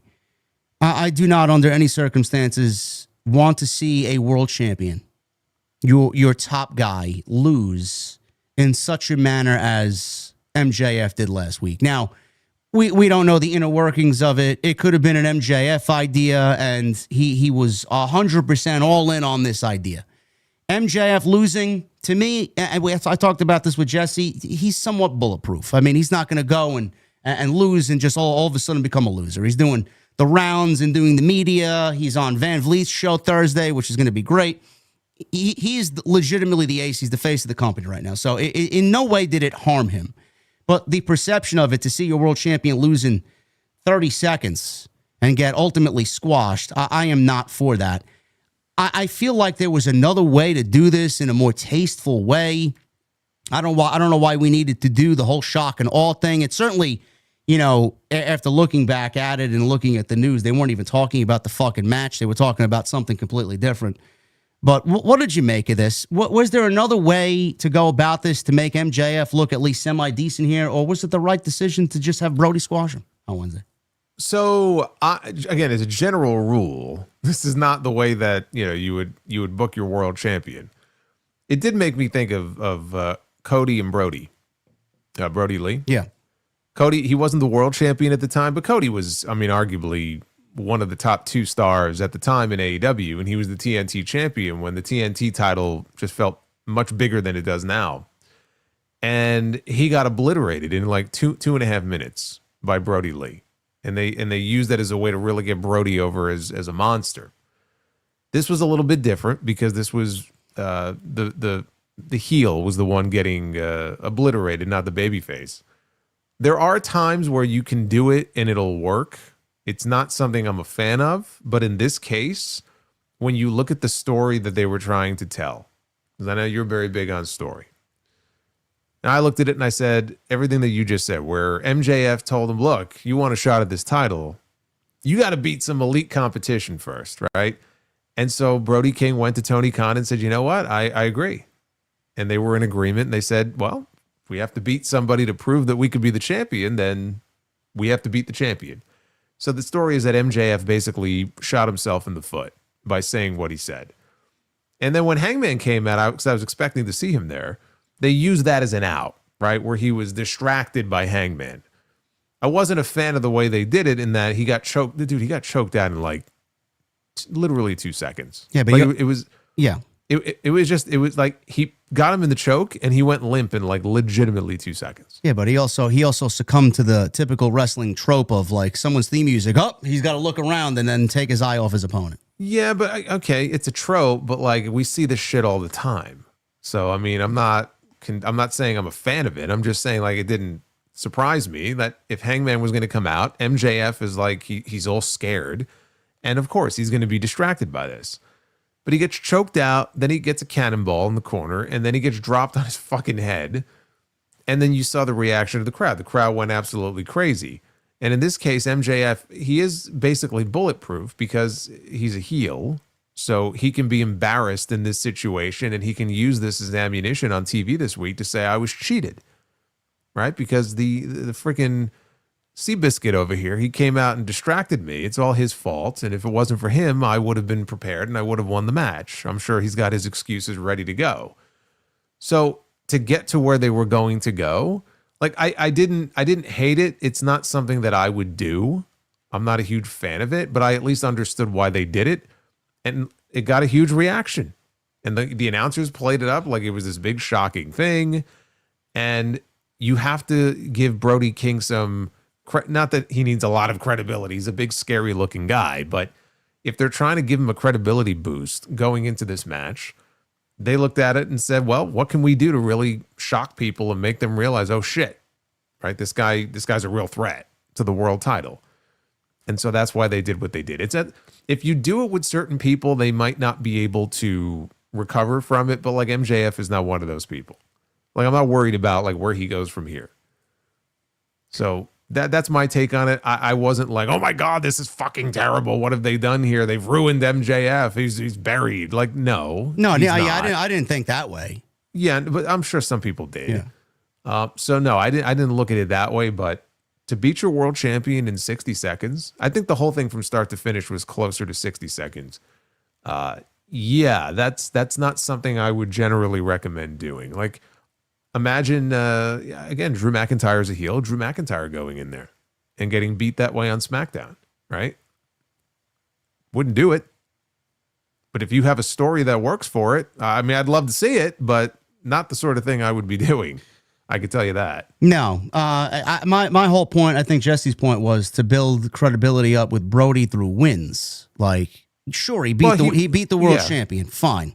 But if you want to give, and listen, the whole point I'm trying to make is he's going into a match with MJF on Saturday that he's ultimately going to lose. Nobody believes he will win the world championship. So you did this to jeopardize MJF's title reign. This is his second title defense, and he loses in 60 seconds.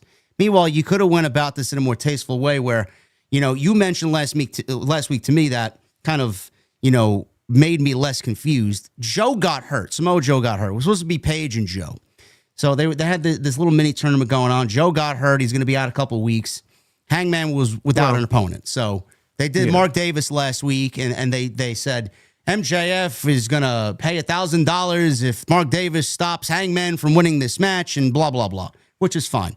Why didn't they put Brody in that spot and have him beat guys like Paige and then have him beat guys like Andrade to ultimately get the championship match and run this championship match at the pay-per-view, which he would ultimately lose anyway? Why are they rushing to it and then having him beat the champion only to lose anyway a week later?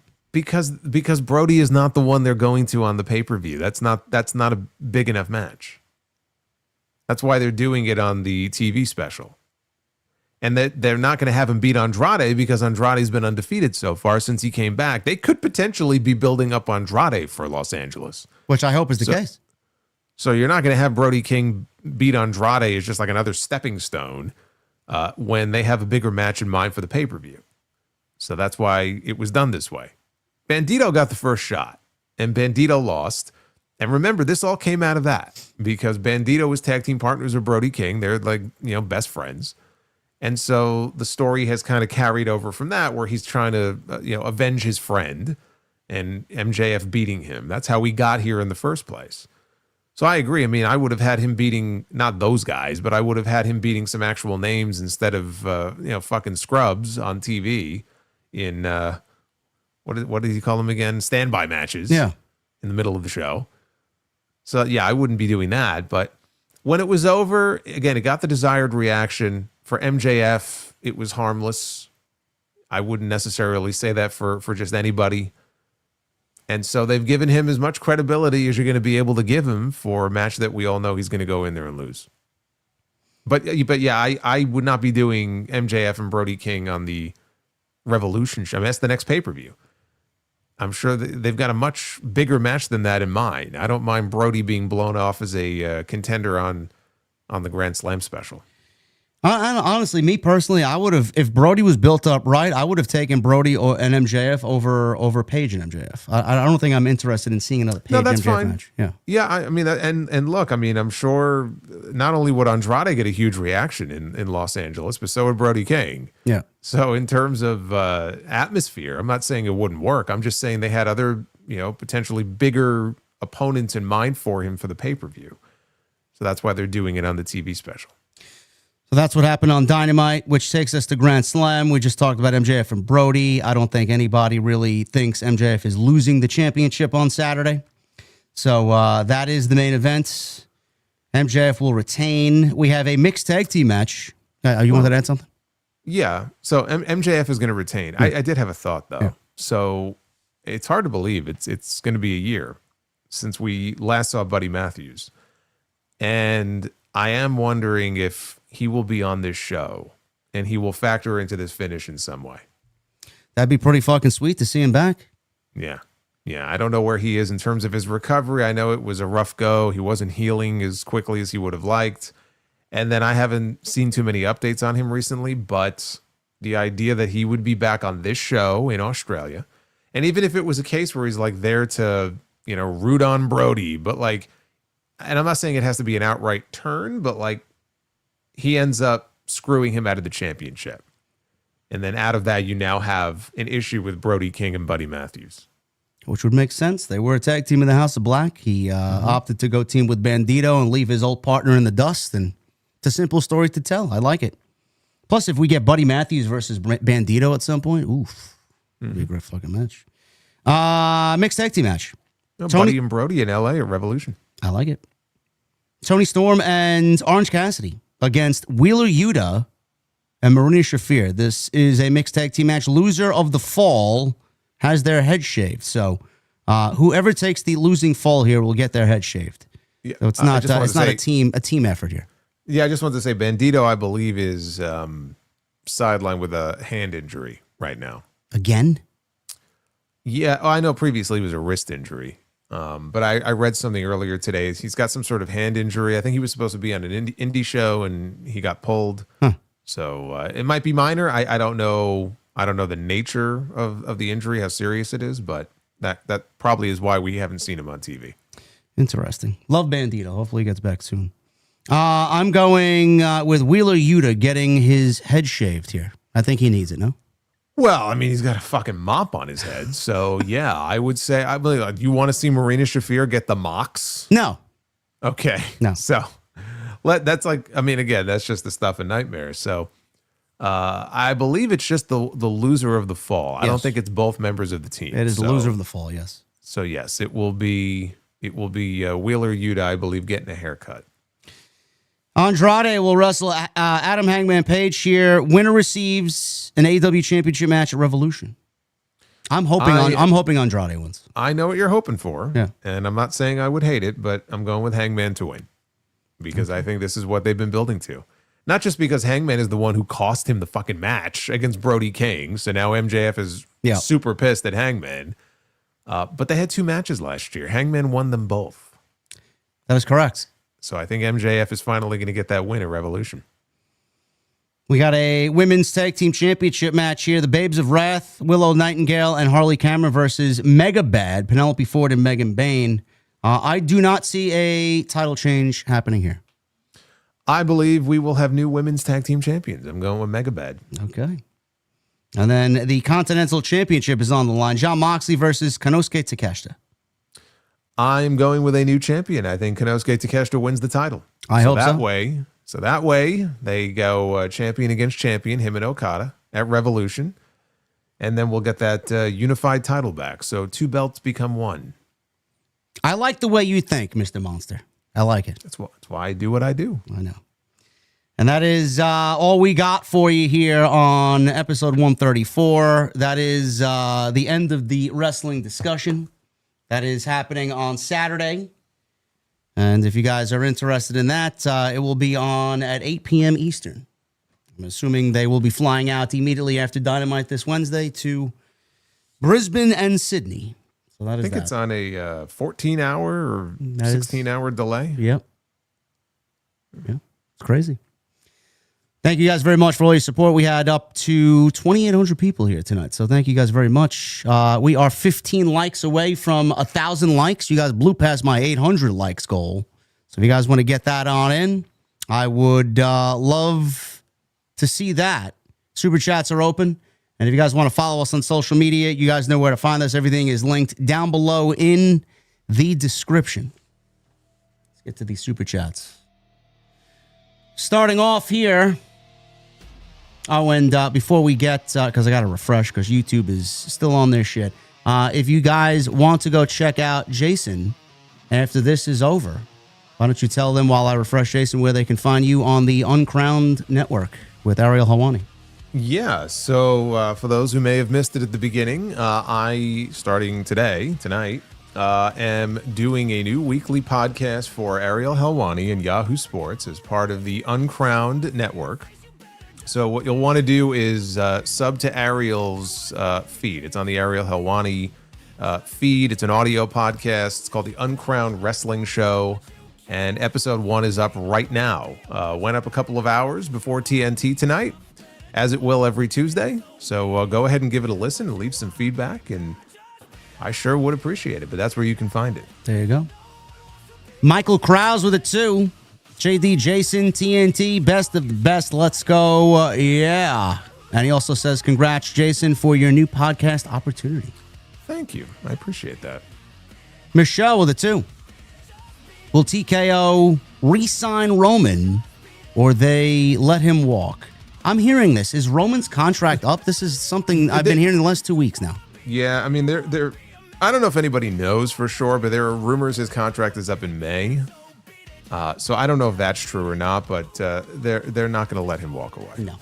They're gonna roll out the red carpet and do everything in their power to make sure that Roman Reigns does not go anywhere. Where's he going? We're going to see Joe Anoa'i in AEW as All Elite, right? I've said before, they already have a Samoan named Joe in AEW. They don't need another one. No, they don't. Michelle with it too will actually I just read that. Sorry. Michelle, thank you. Francis Loop with a 10. Hey Jason, did you ever see Michael Chiklis in Eagle Eye as the Secretary of Defense? It also has Billy Bob Thornton as an FBI agent. It's like a high-tech version of The Fugitive. No, I did not. And I'm glad you mentioned it. I assume that's a movie, not a TV show. But I'm glad you mentioned it because I may have to add that to my watch list. I try to watch a lot of stuff that he's in. I've always been a big fan of his, going back to when he was, the commish. And then he was on The Shield, and I mean, obviously he was also Ben Grimm, I guess, right? He was in the X-Men movies, but I will have to check that out. I have not seen it. Michelle with a 2. Which would you rather see, Cody Punk or Punk Roman? Me personally, I've been saying it, Cody Punk, but I am very excited for Punk and Roman at WrestleMania. Yeah, I mean, I'm excited for what we're getting. I have no issue with them doing Punk and Roman. I'd love to see Punk and Cody, but we'll do this first, and then hopefully maybe next year we'll get the other match. Ali with a 5. Hey JD, are you going to play the new Resident Evil game when it comes out February 17th? It looks good for gameplay. Yes, I will. I love Resident Evil. I played the last 2 of them, 7 and 8. I thought were tremendous. I will be pre-ordering it for sure. Ali also with a 2. He meant the 27th. Okay. Whenever it comes out, I'm buying it. Ash with a 5. Did Liv really say Stephanie McMahon was not hot enough? Who knew bad entrance music could knock a couple of points off a woman? She did. She said she wasn't hot enough to wear a Girls Love Dominic t-shirt. She also called her puta. Yeah. I greatly upset Stephanie. I disagree highly with that first comment. Mid-range with a 299. Congrats, Solo and JD. Brie mode on. No Brie mode. Yeah. I think the best part about Raw is that there was no Brie mode. No Brie mode. Huh. Soon, though, we may be getting Brie mode at WrestleMania as new women's tag team champions. Michael Miranda with a $10 super chat. Congrats, Solomonster. That is awesome. Thank you, sir. We got, who do we got here? Malcolm with a $4.99. JD and Solomonster, I hope both are doing well, staying warm this winter. I love the show, and to everyone watching, I hope you are doing well. Well, thank you, Very Malcolm. nice message. Thank you, Malcolm. Bork Laser 89 with a $4.99. Why didn't the Ministry of Darkness last too long? Was it because the gimmick was too dark, or did Undertaker get hurt? Or was it both? I think it was both, but he did get hurt. So if you remember, he was supposed to be in a 6-pack challenge in I think it was the Unforgiven pay-per-view in '99. And he got pulled. They did an angle to write him off TV. and they put the British Bulldog in his place. Because the Bulldog, if you go back and look at that match, they had all these big names in there at the time, like Austin Rock.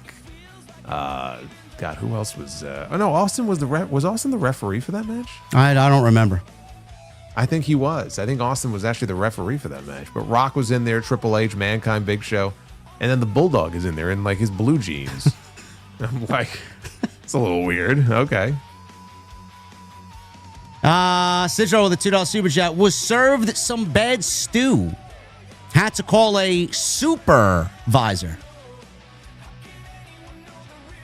Off to a slow start, Sidro. Notorious Q with a 5. If the rumors are true, will there be a meet and greet for Double or Nothing? I don't want to say never, but not sure Double or Nothing would serve as the best meet and greet for TNT. You know, they don't like me too much, so I don't know who's actually going to show up. I'm not a fan of the sickos anymore. Boss Mo Jackson with a $1.99. What's up, my brothers? Fire episode tonight. Thank you, Boss Mo Jackson. Thank you, man. Ramsey with a $4.99. I had back surgery 5 years ago, and my recovery time was 3 months, and they replaced my disc in L4, L5, lower back. It's a long recovery. I'm assuming, I want to say that's when, around the time we were talking about Bron Breakker, but Bron Breakker has a hernia surgery. Yeah, it's a little bit different. I mean, that's way more serious. Yes. That's a major recovery. You said 3 months? That sounds very short. Yeah, 3 months, L4, L5 discs, he says. Yeah, it's a tough surgery. I mean, look, that you said 5 years ago. I hope things are better now and there's no residual effects from it. No, that's awful. Thank you, Ramsey. Sidro with a 5 and a 5. He says, my wife had a dream that I have a secret second wife named Linda. Now when she's mad at me, I just say, Linda wouldn't get mad about that. It's an easy way to get slapped. Yes. Hopefully harder than Stephanie slapped Dominic last night. Might have been the weakest slap I've ever seen. Yeah, it was pretty weak. He was still rubbing his face 3 segments later. I go, dude, come on. It was. Come on now. But Liv was going to give him his real gift later on that evening, so I'm sure he's fine. Oh, I'm sure he's feeling pretty good today. Sidra also, if you arrest a mime, do you have to tell him he has the right to remain silent? And rescued a cow from a slaughterhouse. I named it Jake from Steak Farm.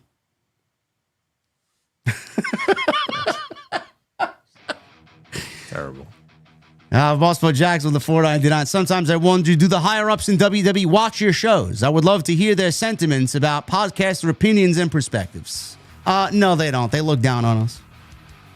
I'm sure their opinions are very glowing. Yeah. Also, the $1.99, Boss Mo Jackson says, the issue with Drew is not his fault. It's creative. Well, I think the issue is people in the community sometimes have low IQ. Drew McIntyre is great. I mean, look, you can blame it on creative. I'm just saying there are people out there who just don't find Drew McIntyre to be very interesting or very exciting. I happen to not be one of those people, but I'm not going to say that their opinion is wrong. There's something about him that they just find boring. They don't find him terribly charismatic, I guess. That's fine. There are people who say the same thing about Sami Zayn.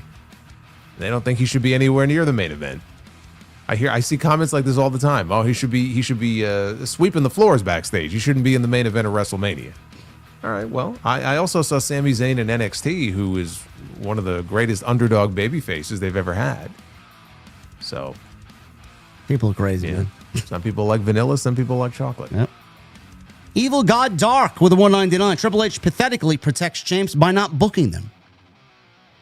Well, sure, but I think looking at it in a more positive way, I don't think the world champion needs to be wrestling all that often. When it does, it should be special.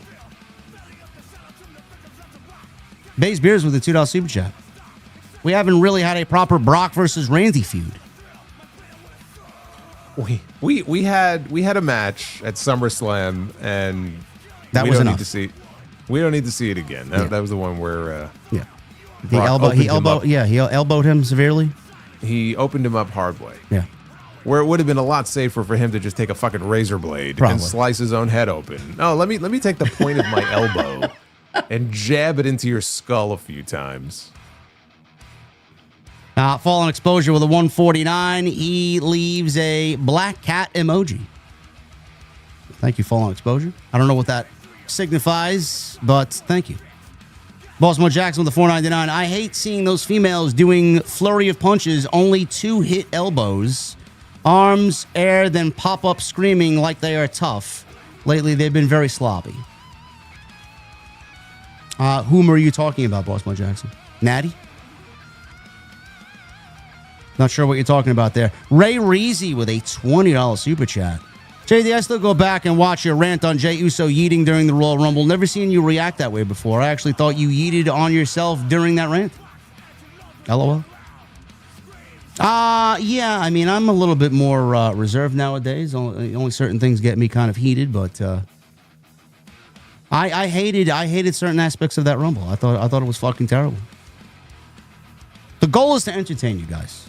Hopefully I did. Baze Beers with a 2 and a 2 and a 2. WrestleMania 9 was the outdoor Mania for a long time. Punk has rivalries with all members of the Shield. And Bron Breakker will never be the same. R.I.P. Bozo. Guess you're not a Bron Breakker guy, huh? Jimmy Mankus with a $10 super chat. Fantasy booking. Punk beats Reigns in the main event of Mania with the help of Gable and Royce Keys, officially forming the new Straight Edge Society on Raw the next night. Gable and Keys are easy tag team champions. No. Well, it's quite the fantasy you got there, Jimmy. I mean, I could appreciate you trying to come up with something important for Chad Gable and Powerhouse Hobbs to do, but I don't think that idea is it. Did you see this story off the super chats for a second? Did you see this story? I didn't comment on it because I didn't know if it was legit or not. His age is a lot older than it was being reported. Is that true? Yeah, I mean, that's the belief. It came because Meltzer, when he mentioned Hobbs' name in the newsletter, he'll sometimes put the age of the person in parenthesis next to their name, and he listed 41 as his age. I had heard something a few weeks ago about, I forgot who it was from. The belief is that the age that he has been listed at, which I want to say, is it 34? 35, I see. Yeah, the belief is he's probably really around 40. So my question to that whole story is, why did it take them 6 years to find out what this guy's real age was? Some guys hide their age well. He doesn't necessarily look 40. 41. No, he doesn't. No, but if he is, you could also understand why he wouldn't want to sign a 4 or 5 year contract with AEW. Sure. Right? He's like, well, it's now or never. Yes. I can't afford to wait. So that may have factored into his decision. I don't know, man. That's quite the secret to keep that for 5 or 6 years. I thought that today. I'm like, why wasn't this news fucking 6 years ago? Like, yeah, but how many baseball players lie about their age? I guess. I mean, your stories about that. Yeah. Baze Beers with a 4. Roman is taking that title, and then he puts the ones in the air. No, Roman should not be beating CM Punk. I'm sorry. And then he says, so the Universal title is retired. Short lifespan. Good. Not a fan of that title. I was never a fan of that title. No. It was cursed from the night it was introduced, and Finn Balor got hurt. Not today, Jay, with a $9.99. In your opinion, if it were to happen, would it be such a bad thing for BG to be head of creative? One, because from past interviews he's done, it feels like he is a great creative mind, but that's just me. What leads you to believe this? I don't know. I'm just flummoxed by this this proposal here. No. I appreciate that if you watched Unreal, he wears his heart on his sleeve. He takes it very personally. If there's, like in the episode, if there's pushback to his ideas, like he's friends with Truth. He was trying to push something for Truth, and then it was kind of stated to him, well, why would we do that? And again, it was kind of like, well, then forget it. Like, everything's the shits. It's like, calm down there. So, like, he's a very emotional guy. some creative genius. I don't think he is. I mean, maybe he has ideas he can contribute, but I don't know about this notion that he should be running creative or he's some great, creative wizard or anything like that. I mean, I've seen no evidence of this. He's got a big ego because he works with Dwayne. Someone in the chat said, "Laughing my ass off." Juan Soto, 32. That was the one, right? What was he reported as? 25 or something like that? Yeah, something like that. He don't care because he's got 800 million reasons not to care. No, he doesn't give a shit. Base Beers with it too. Buy, sell, Bam Bam Bigelow or Umaga? I am going to go Bam Bam Bigelow, but they're both very talented big men. Bam Bam's a little bit bigger though. Yeah, I'm buying on Bam Bam, selling on Umaga. Alex with a $5 super chat. Hey JD Solo, buy, rent, sell on your favorite match from these three: Rock Hogan, WrestleMania 18, Gargano Ciampa Takeover New Orleans, or Taker versus Shawn Michaels WrestleMania 25. So I just have to pause here for a second. Yeah. When you mentioned the super chat before, I took that to mean BG, like BG James. No, Brian Gewirtz. All right, I was talking about Road Dogg. I think whatever you had said applies to Brian Gewirtz as well. Well, but I was not talking about Brian Gewirtz. I did not. When I mentioned Unreal, Brian Gewirtz was not on this season of Unreal. As soon as he said BG, I still think of his fucking TNA name, BG James. Yeah, that's the first thing I thought of. Anyway, so mention the matches again. You said Taker and Shawn. Taker, Shawn, WrestleMania 25. Gargano, Ciampa, Takeover New Orleans, or Rock Hogan, WrestleMania 18.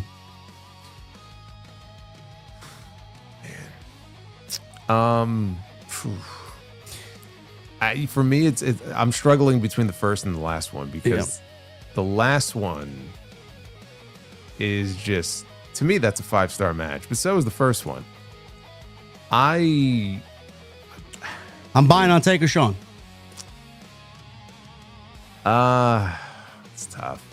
It's tough. I'll go with Taker, Shawn. It's close, but I'm going to go with Taker, Shawn. Just overall, it was a better match. And then I'll go Rock Hogan and then the Gargano match last. I agree.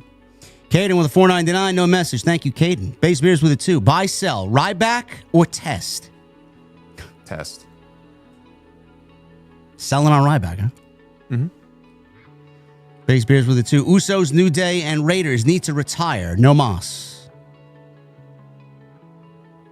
The Usos need to retire? I mean, after last night's performance, they're not trending in the right direction. New Day, there's still something there. It's just Triple H just dropped them creatively. And the War Raiders, I think they're done. Like Jason said last week, the fact that they got squashed the way that they did with the WrestleMania cuts coming up, there may be something in the air there. Ali, $100 super chat, Ali. Thank you so much, brother. Hey, JD, here's $100 bomb because I enjoy listening to the podcast even at work as it greatly improves my mood. And also, I'm looking forward to Friday when my brother and I will attend SmackDown Live. We're expecting a great time. Well, Ali, thank you for being here. Thank you for enjoying the show, and I hope you have the greatest time with your brother at SmackDown. Well, you got a big main event that night. You do. Very good one. Chicago, 4MBK with a $5 super chat. Jason, congratulations on the new gig. Glad that your analytical skills are being recognized. Your new podcast is a fantastic compliment to TNT on Tuesdays. Thank you, brother. I appreciate that. I hope you enjoy it. Base Beers with it too. The bloodline has become retribution. Instead of the masks, they have the MFTs have the clown paint on their face. Nothing is as bad as that. Nothing. Postmo Jax with a $4.99. WWE are creatively inept, creatively exhausted, and creatively bankrupt. Not much is clicking right now. Road Dogg and Pritchard immediately thumbs down. Lavelle with a 5. Thoughts on the report by Meltzer about Royce Key's age? Well, we just talked about that, Lavelle. I didn't really believe it when I read it. I think it's bullshit. This is an issue now and not when he was in AEW. Dave is a clown. Yeah.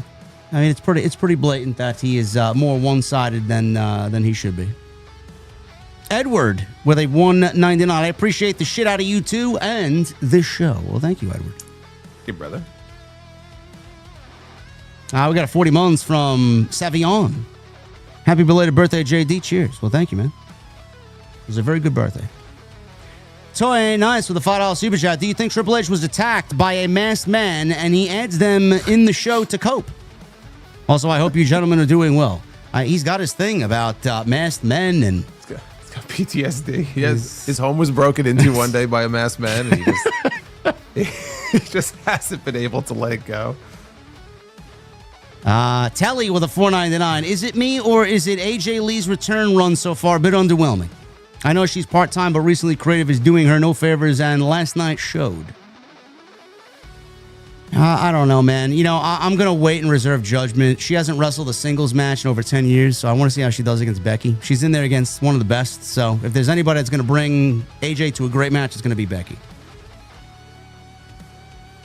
Hollywood Guy with a $5 super chat. Is Jericho coming to WWE a lie? There hasn't been any signs that he's coming back. Maybe he is really in Guantanamo Bay. LOL. Well, I mean, he's still under contract if he is listed on the roster page. So it's kind of up in the air right now. We don't know. We know is he on tour or the tour is about to begin? If it hasn't begun, it's beginning soon. Yeah. It goes up until the week before Elimination Chamber, I believe. So that's really all we know right now. But I believe he's still listed on the roster page, whereas when Hobbs' contract was up, they pulled him right away. Yep. The huge daddy butthole with a $5 super chat. Hey JD, how bad does your house smell with 63 cats you mark? Also, how is Jesse? That guy's as good a co-host as Disco Inferno. Well, I don't have 63. I don't have 63 cats, but thank you for inquiring. Huge daddy butthole with the $5 super chat.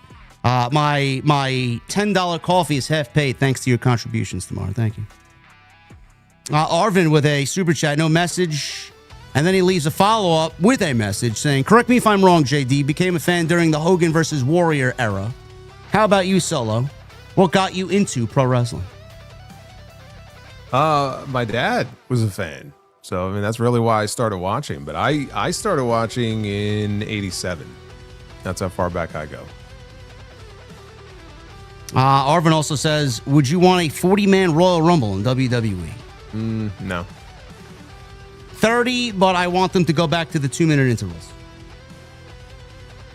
Boss Mo Jackson with the $4.99. Not everyone fits the model of what WWE looks for. Guys got to do their homework and know how they fit. Not all talents will get used significantly in WWE. You are correct. You are correct. Bradley Xavier with the 2. NXT Black and Gold are going to AEW, and AEW OGs are going to WWE. Like Jason said last week, and he's said many times, they're all competing for the same talent pool. Sidro with a 5. Do you know what a gynecologist and a pizza delivery guy have in common? They both smell it, but they can't eat it. Okay, Sidro, thank you. I have questions. Yeah. He also says, P.S., when you see Jericho returning, you would think WrestleMania, but the fact that Jason said he's still on the AEW roster page, I don't know. I kind of given up caring at this point right now. We got bigger things to worry about. Furious Nation with a $4.99. What's up, JD and Solo? Congrats, Solomonster, on the new gig opportunity with Ariel Helwani. You definitely worked hard for it, and no doubt you have earned it. Thank you, man. That's very kind of you to say. I appreciate that. M. James with a 5. Curious if you guys have any guilty pleasure matches where it's hated by most, but you just can't help but love. Also wondering if you guys have seen Iron Lung. Iron Lung, that's not that documentary, is it? I have no idea what Iron Lung is. Let me see if that's an actual show. There was a documentary about something like that. Unless there's an actual show. Iron Lung. Let's see. I'm assuming it's something wrestling related, no? Oh, no. No, it's a 2026 movie in a post-apocalyptic future After the Quiet Rapture event, a convict explores a blood ocean on a desolate moon using a submarine called the Iron Lung to search for missing stars and planets. I was way off in what I thought this was. Way off. It was either a documentary or a news piece. I actually watched it on YouTube many years ago about a guy who was living in an iron lung. Like when he was young, at the time they had these giant machines called an iron lung, and they don't use them anymore. But from like when he was a kid all the way up through adulthood for decades, he lived in this iron lung and only his head was sticking out. Huh. And nurses caring for him and shit. And like a news reporter went to go interview him, and they kind of sat next to him and they interviewed him. And he was an incredible person because he went to school and he was like very active to the extent that he could be active, even though he was in this iron lung. And I was blown away by this. So that's what I thought he was referring to. And then I find out it's an actual movie that came out this year. Interesting. The premise of that movie that you described is it sounds pretty interesting. But as far as movies, did you see this? The Mummy 4 will release May 19th, 2028. I did see that. I love the original movie. Yeah. Actually, I love the Tom Cruise movie up until about half. I thought it was going great, and then all of a sudden it kind of slowly went downhill. It did yield the Scorpion King. Yeah, it did. Rachel Weisz and Brendan Fraser will be in the movie, and it will be directed by the team that did Scream 5. Whether or not that's good or not, I don't know. Interesting. Yeah. Cameron with a 2. How do you feel about Seth Rollins and MJF? I said it could potentially be a future WrestleMania main event. Possible look into the future, maybe. We don't know. Miles with a $4.99. If you could time travel to watch 4 matches live in person, one from NXT Black and Gold, SmackDown, Raw, and one from a WWE PLE, what would those be? Well, I can tell you right away, I would love to be in that Skydome crowd for Rock and Hogan at WrestleMania 18. Yep. So that one's easy. A Raw match. There was a 10-man tag, actually, that they did in Texas back in 2000 that had Triple H and the Radicals against Rock, Cactus Jack, and Too Cool, where the crowd was just as electric as any crowd I've ever seen on Raw. I would have loved to have been in the crowd for that match that night. Yeah, it may take me longer to think about some of those great matches from Raw and SmackDown. NXT Black and Gold.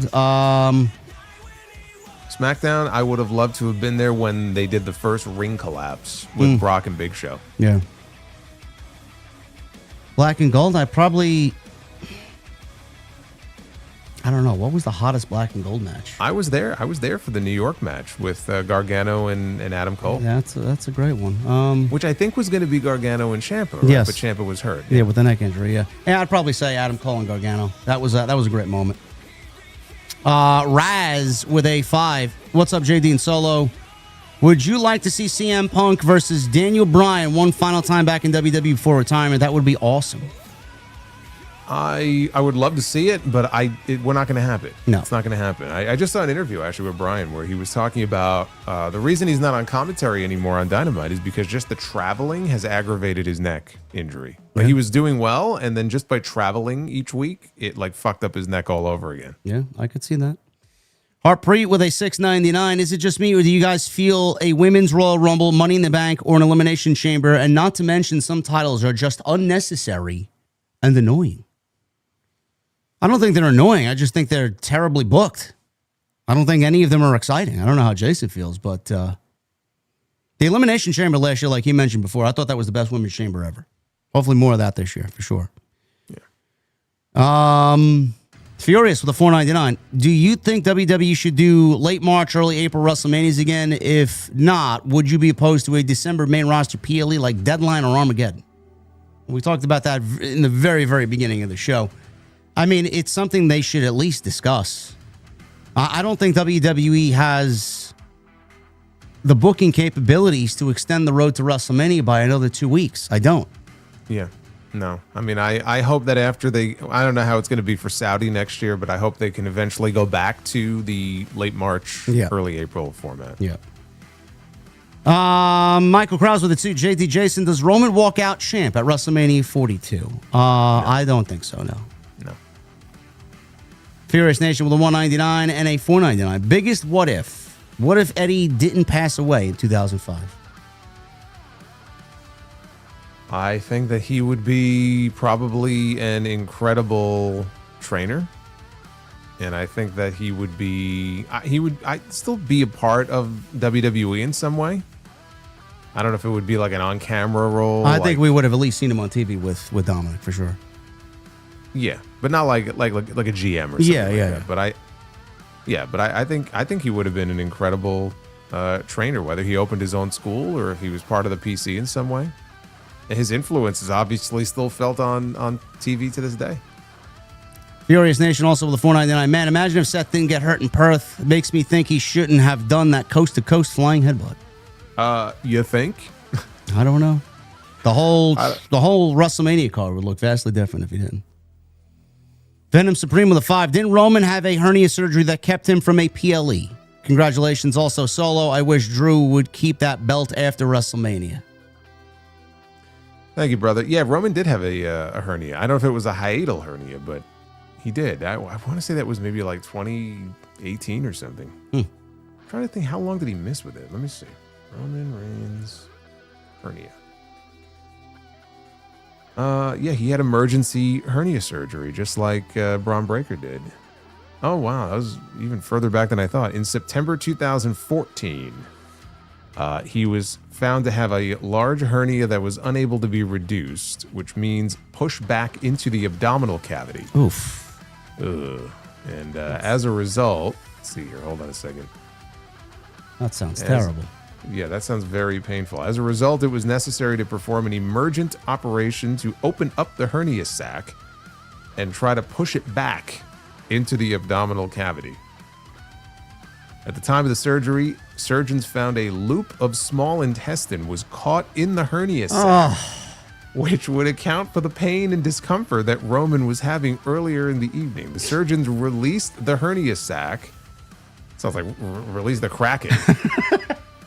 Released the hernia sac so the intestine could be pushed back into the abdominal cavity. Once they were satisfied that the blood supply had returned to the intestine, they went ahead and completed the procedure. A mesh was placed over where the hernia had occurred to prevent future occurrences. Yeah, I do remember hearing about that in a lot of hernia surgeries. They put like a mesh in the area. I don't know if it's permanent. I think it might be. But yeah, this was, this was 2000. Yeah, he was supposed to wrestle Seth Rollins at Night of Champions. So that sounds like a fucking nightmare. That sounds like something I hope I never have to go through. No. Baltimore Jackson with 199. Solo, where are you from / born? Just curious. New York. Would you like the identification number on his driver's license as well, Baltimore Jackson? Born and raised in Brooklyn, brother. Thank you, Baltimore Jackson. Furious with a 999. The people I feel need to go are Bruce, Road Dogg, Michael Hayes, and Ed Koskey. Get someone like Undertaker and AJ Styles in there who have a good mindset for the industry. Thoughts? Undertaker is busy with AAA. Well, we're already giving Undertaker like Booker of the Year already, huh? I don't know about that. The year is still young. Yeah. Sidro with a $2 super chat. JD Solo, buy or sell? Leopoldo says the hernia sac sounds like a new Jericho faction. Oh man. Sidro with a 2. JD Solo, buy, sell, Vader or Bam Bam Bigelow? Vader. I'm going Vader as well. JB with a 24 months. JD, we know you love your heavy metal music, but we will need your immediate thoughts on hybrid theory after you've listened to it. Gonna get a full review. Give me some time. We'll do it right here on TNT, I promise. Baltimore Jackson with 199. Do you guys eat sushi? I don't. I eat vegetable sushi. My favorite is sweet potato. Arabian Night with a 279. Jericho returns to the Elimination Chamber. Then it's Y2J versus Gunther at WrestleMania. I don't want to see it. Don't care to see it. Bradley Xavier with a $5 super chat. Buy, sell, rent. Vince Ideas. Vladimir Kozlov breaks the streak. Being the father of Stephanie McMahon's child. Big Show versus Kane at WrestleMania 30. I mean, if we're talking about the worst idea, I would say him being Stephanie's father is, or Stephanie's child's father is by far the worst. Yeah, we're selling on that one. Yeah, I don't even think we need to address the other ones, frankly. Kozlov breaking the streak? God. Can you imagine? It's fucking ridiculous. He got a pinfall win on SmackDown over The Undertaker. Michael Krause with a 2. Jason holding back laughter from butthole name. Now listen, man, you can't stop all the trolls. They can super chat, but they gotta wait 2 weeks to chat in the comments. Furious Nation with the 499 with rumors of Roman Reigns' contract coming up this year. I'm pretty sure he's going nowhere. And no, Roman Reigns is not going to TNA. No, he's not. Can you imagine? No, I can't. They're going to have to pay Roman just as much as the contract that AMC is giving them for one appearance. Kill Switch Red with a $5 super chat. If you had to choose, would you rather have an AEW where Cody never left, but without CM Punk, or CM Punk never left, but no Cody? You guys rock. I'm personally going to go Cody without CM Punk, because without that, there is no AEW. I'll go Punk without Cody. So I think without all the drama and everything, if that hadn't gone down, there were so many huge matches and things they could have done. So I'm going to go with that. Laura Maestro with the $4.99 wanted to send some love to the fellas. Thank you, Laura. Thank you. And Venom Supreme went with this $2 super chat. How long was he out of action? I guess he's talking about Roman. I think it was about 3 months. Okay. Well, if that's something that we can gauge Bron Breakker off of, he will be missing WrestleMania. Thank you guys very much for all your support. Appreciate you guys very much. Tremendous show tonight. We had over 2,800. You guys killed it in the super chat. You guys blew us away with the 1,000 likes. Love it. Love it. Am I a vegetarian, Cleveland Brown? Absolutely not. I had hernia surgery, says Tony Brown. I was dying at the VA hospital with a $4.99 super chat. Yeah, it sounds awful. It sounds terrible. Anyway, thank you guys very much. I'm going to leave it to this guy over here to sound us off for another week of TNT. Yeah, I just want to send a shout out to Killer Cross, who is the new MLW heavyweight champion. He won I think the Battle Riot it was, and when the match was over, I don't know if you saw the video, but he dedicated his win to his mom, who is now cancer-free, and she was there in the front row, and he went over and presented her with the title, which was a very nice moment. So I'm happy for his success. That is tremendous, and we love Killer Cross. Hopefully we see him back in House of Glory again. Great. Thank you guys very much for a great stream. We'll be back next week. Hopefully you got a lot of great discussion out of this. Dynamite tomorrow. Jason and I will be live on our respective channels. And we will be back next week, as always, right here on TNT for episode 135. Follow us on social media at JDfromNY206. That's Solomonster. Everything you need is linked down below. Hit that subscribe button on both channels and continue to hit that thumbs up and leave a comment down below. Helps us out in the YouTube algorithm. Until next week, guys, have a great week, and we'll see you right back here for episode 135 of TNT. See you guys later.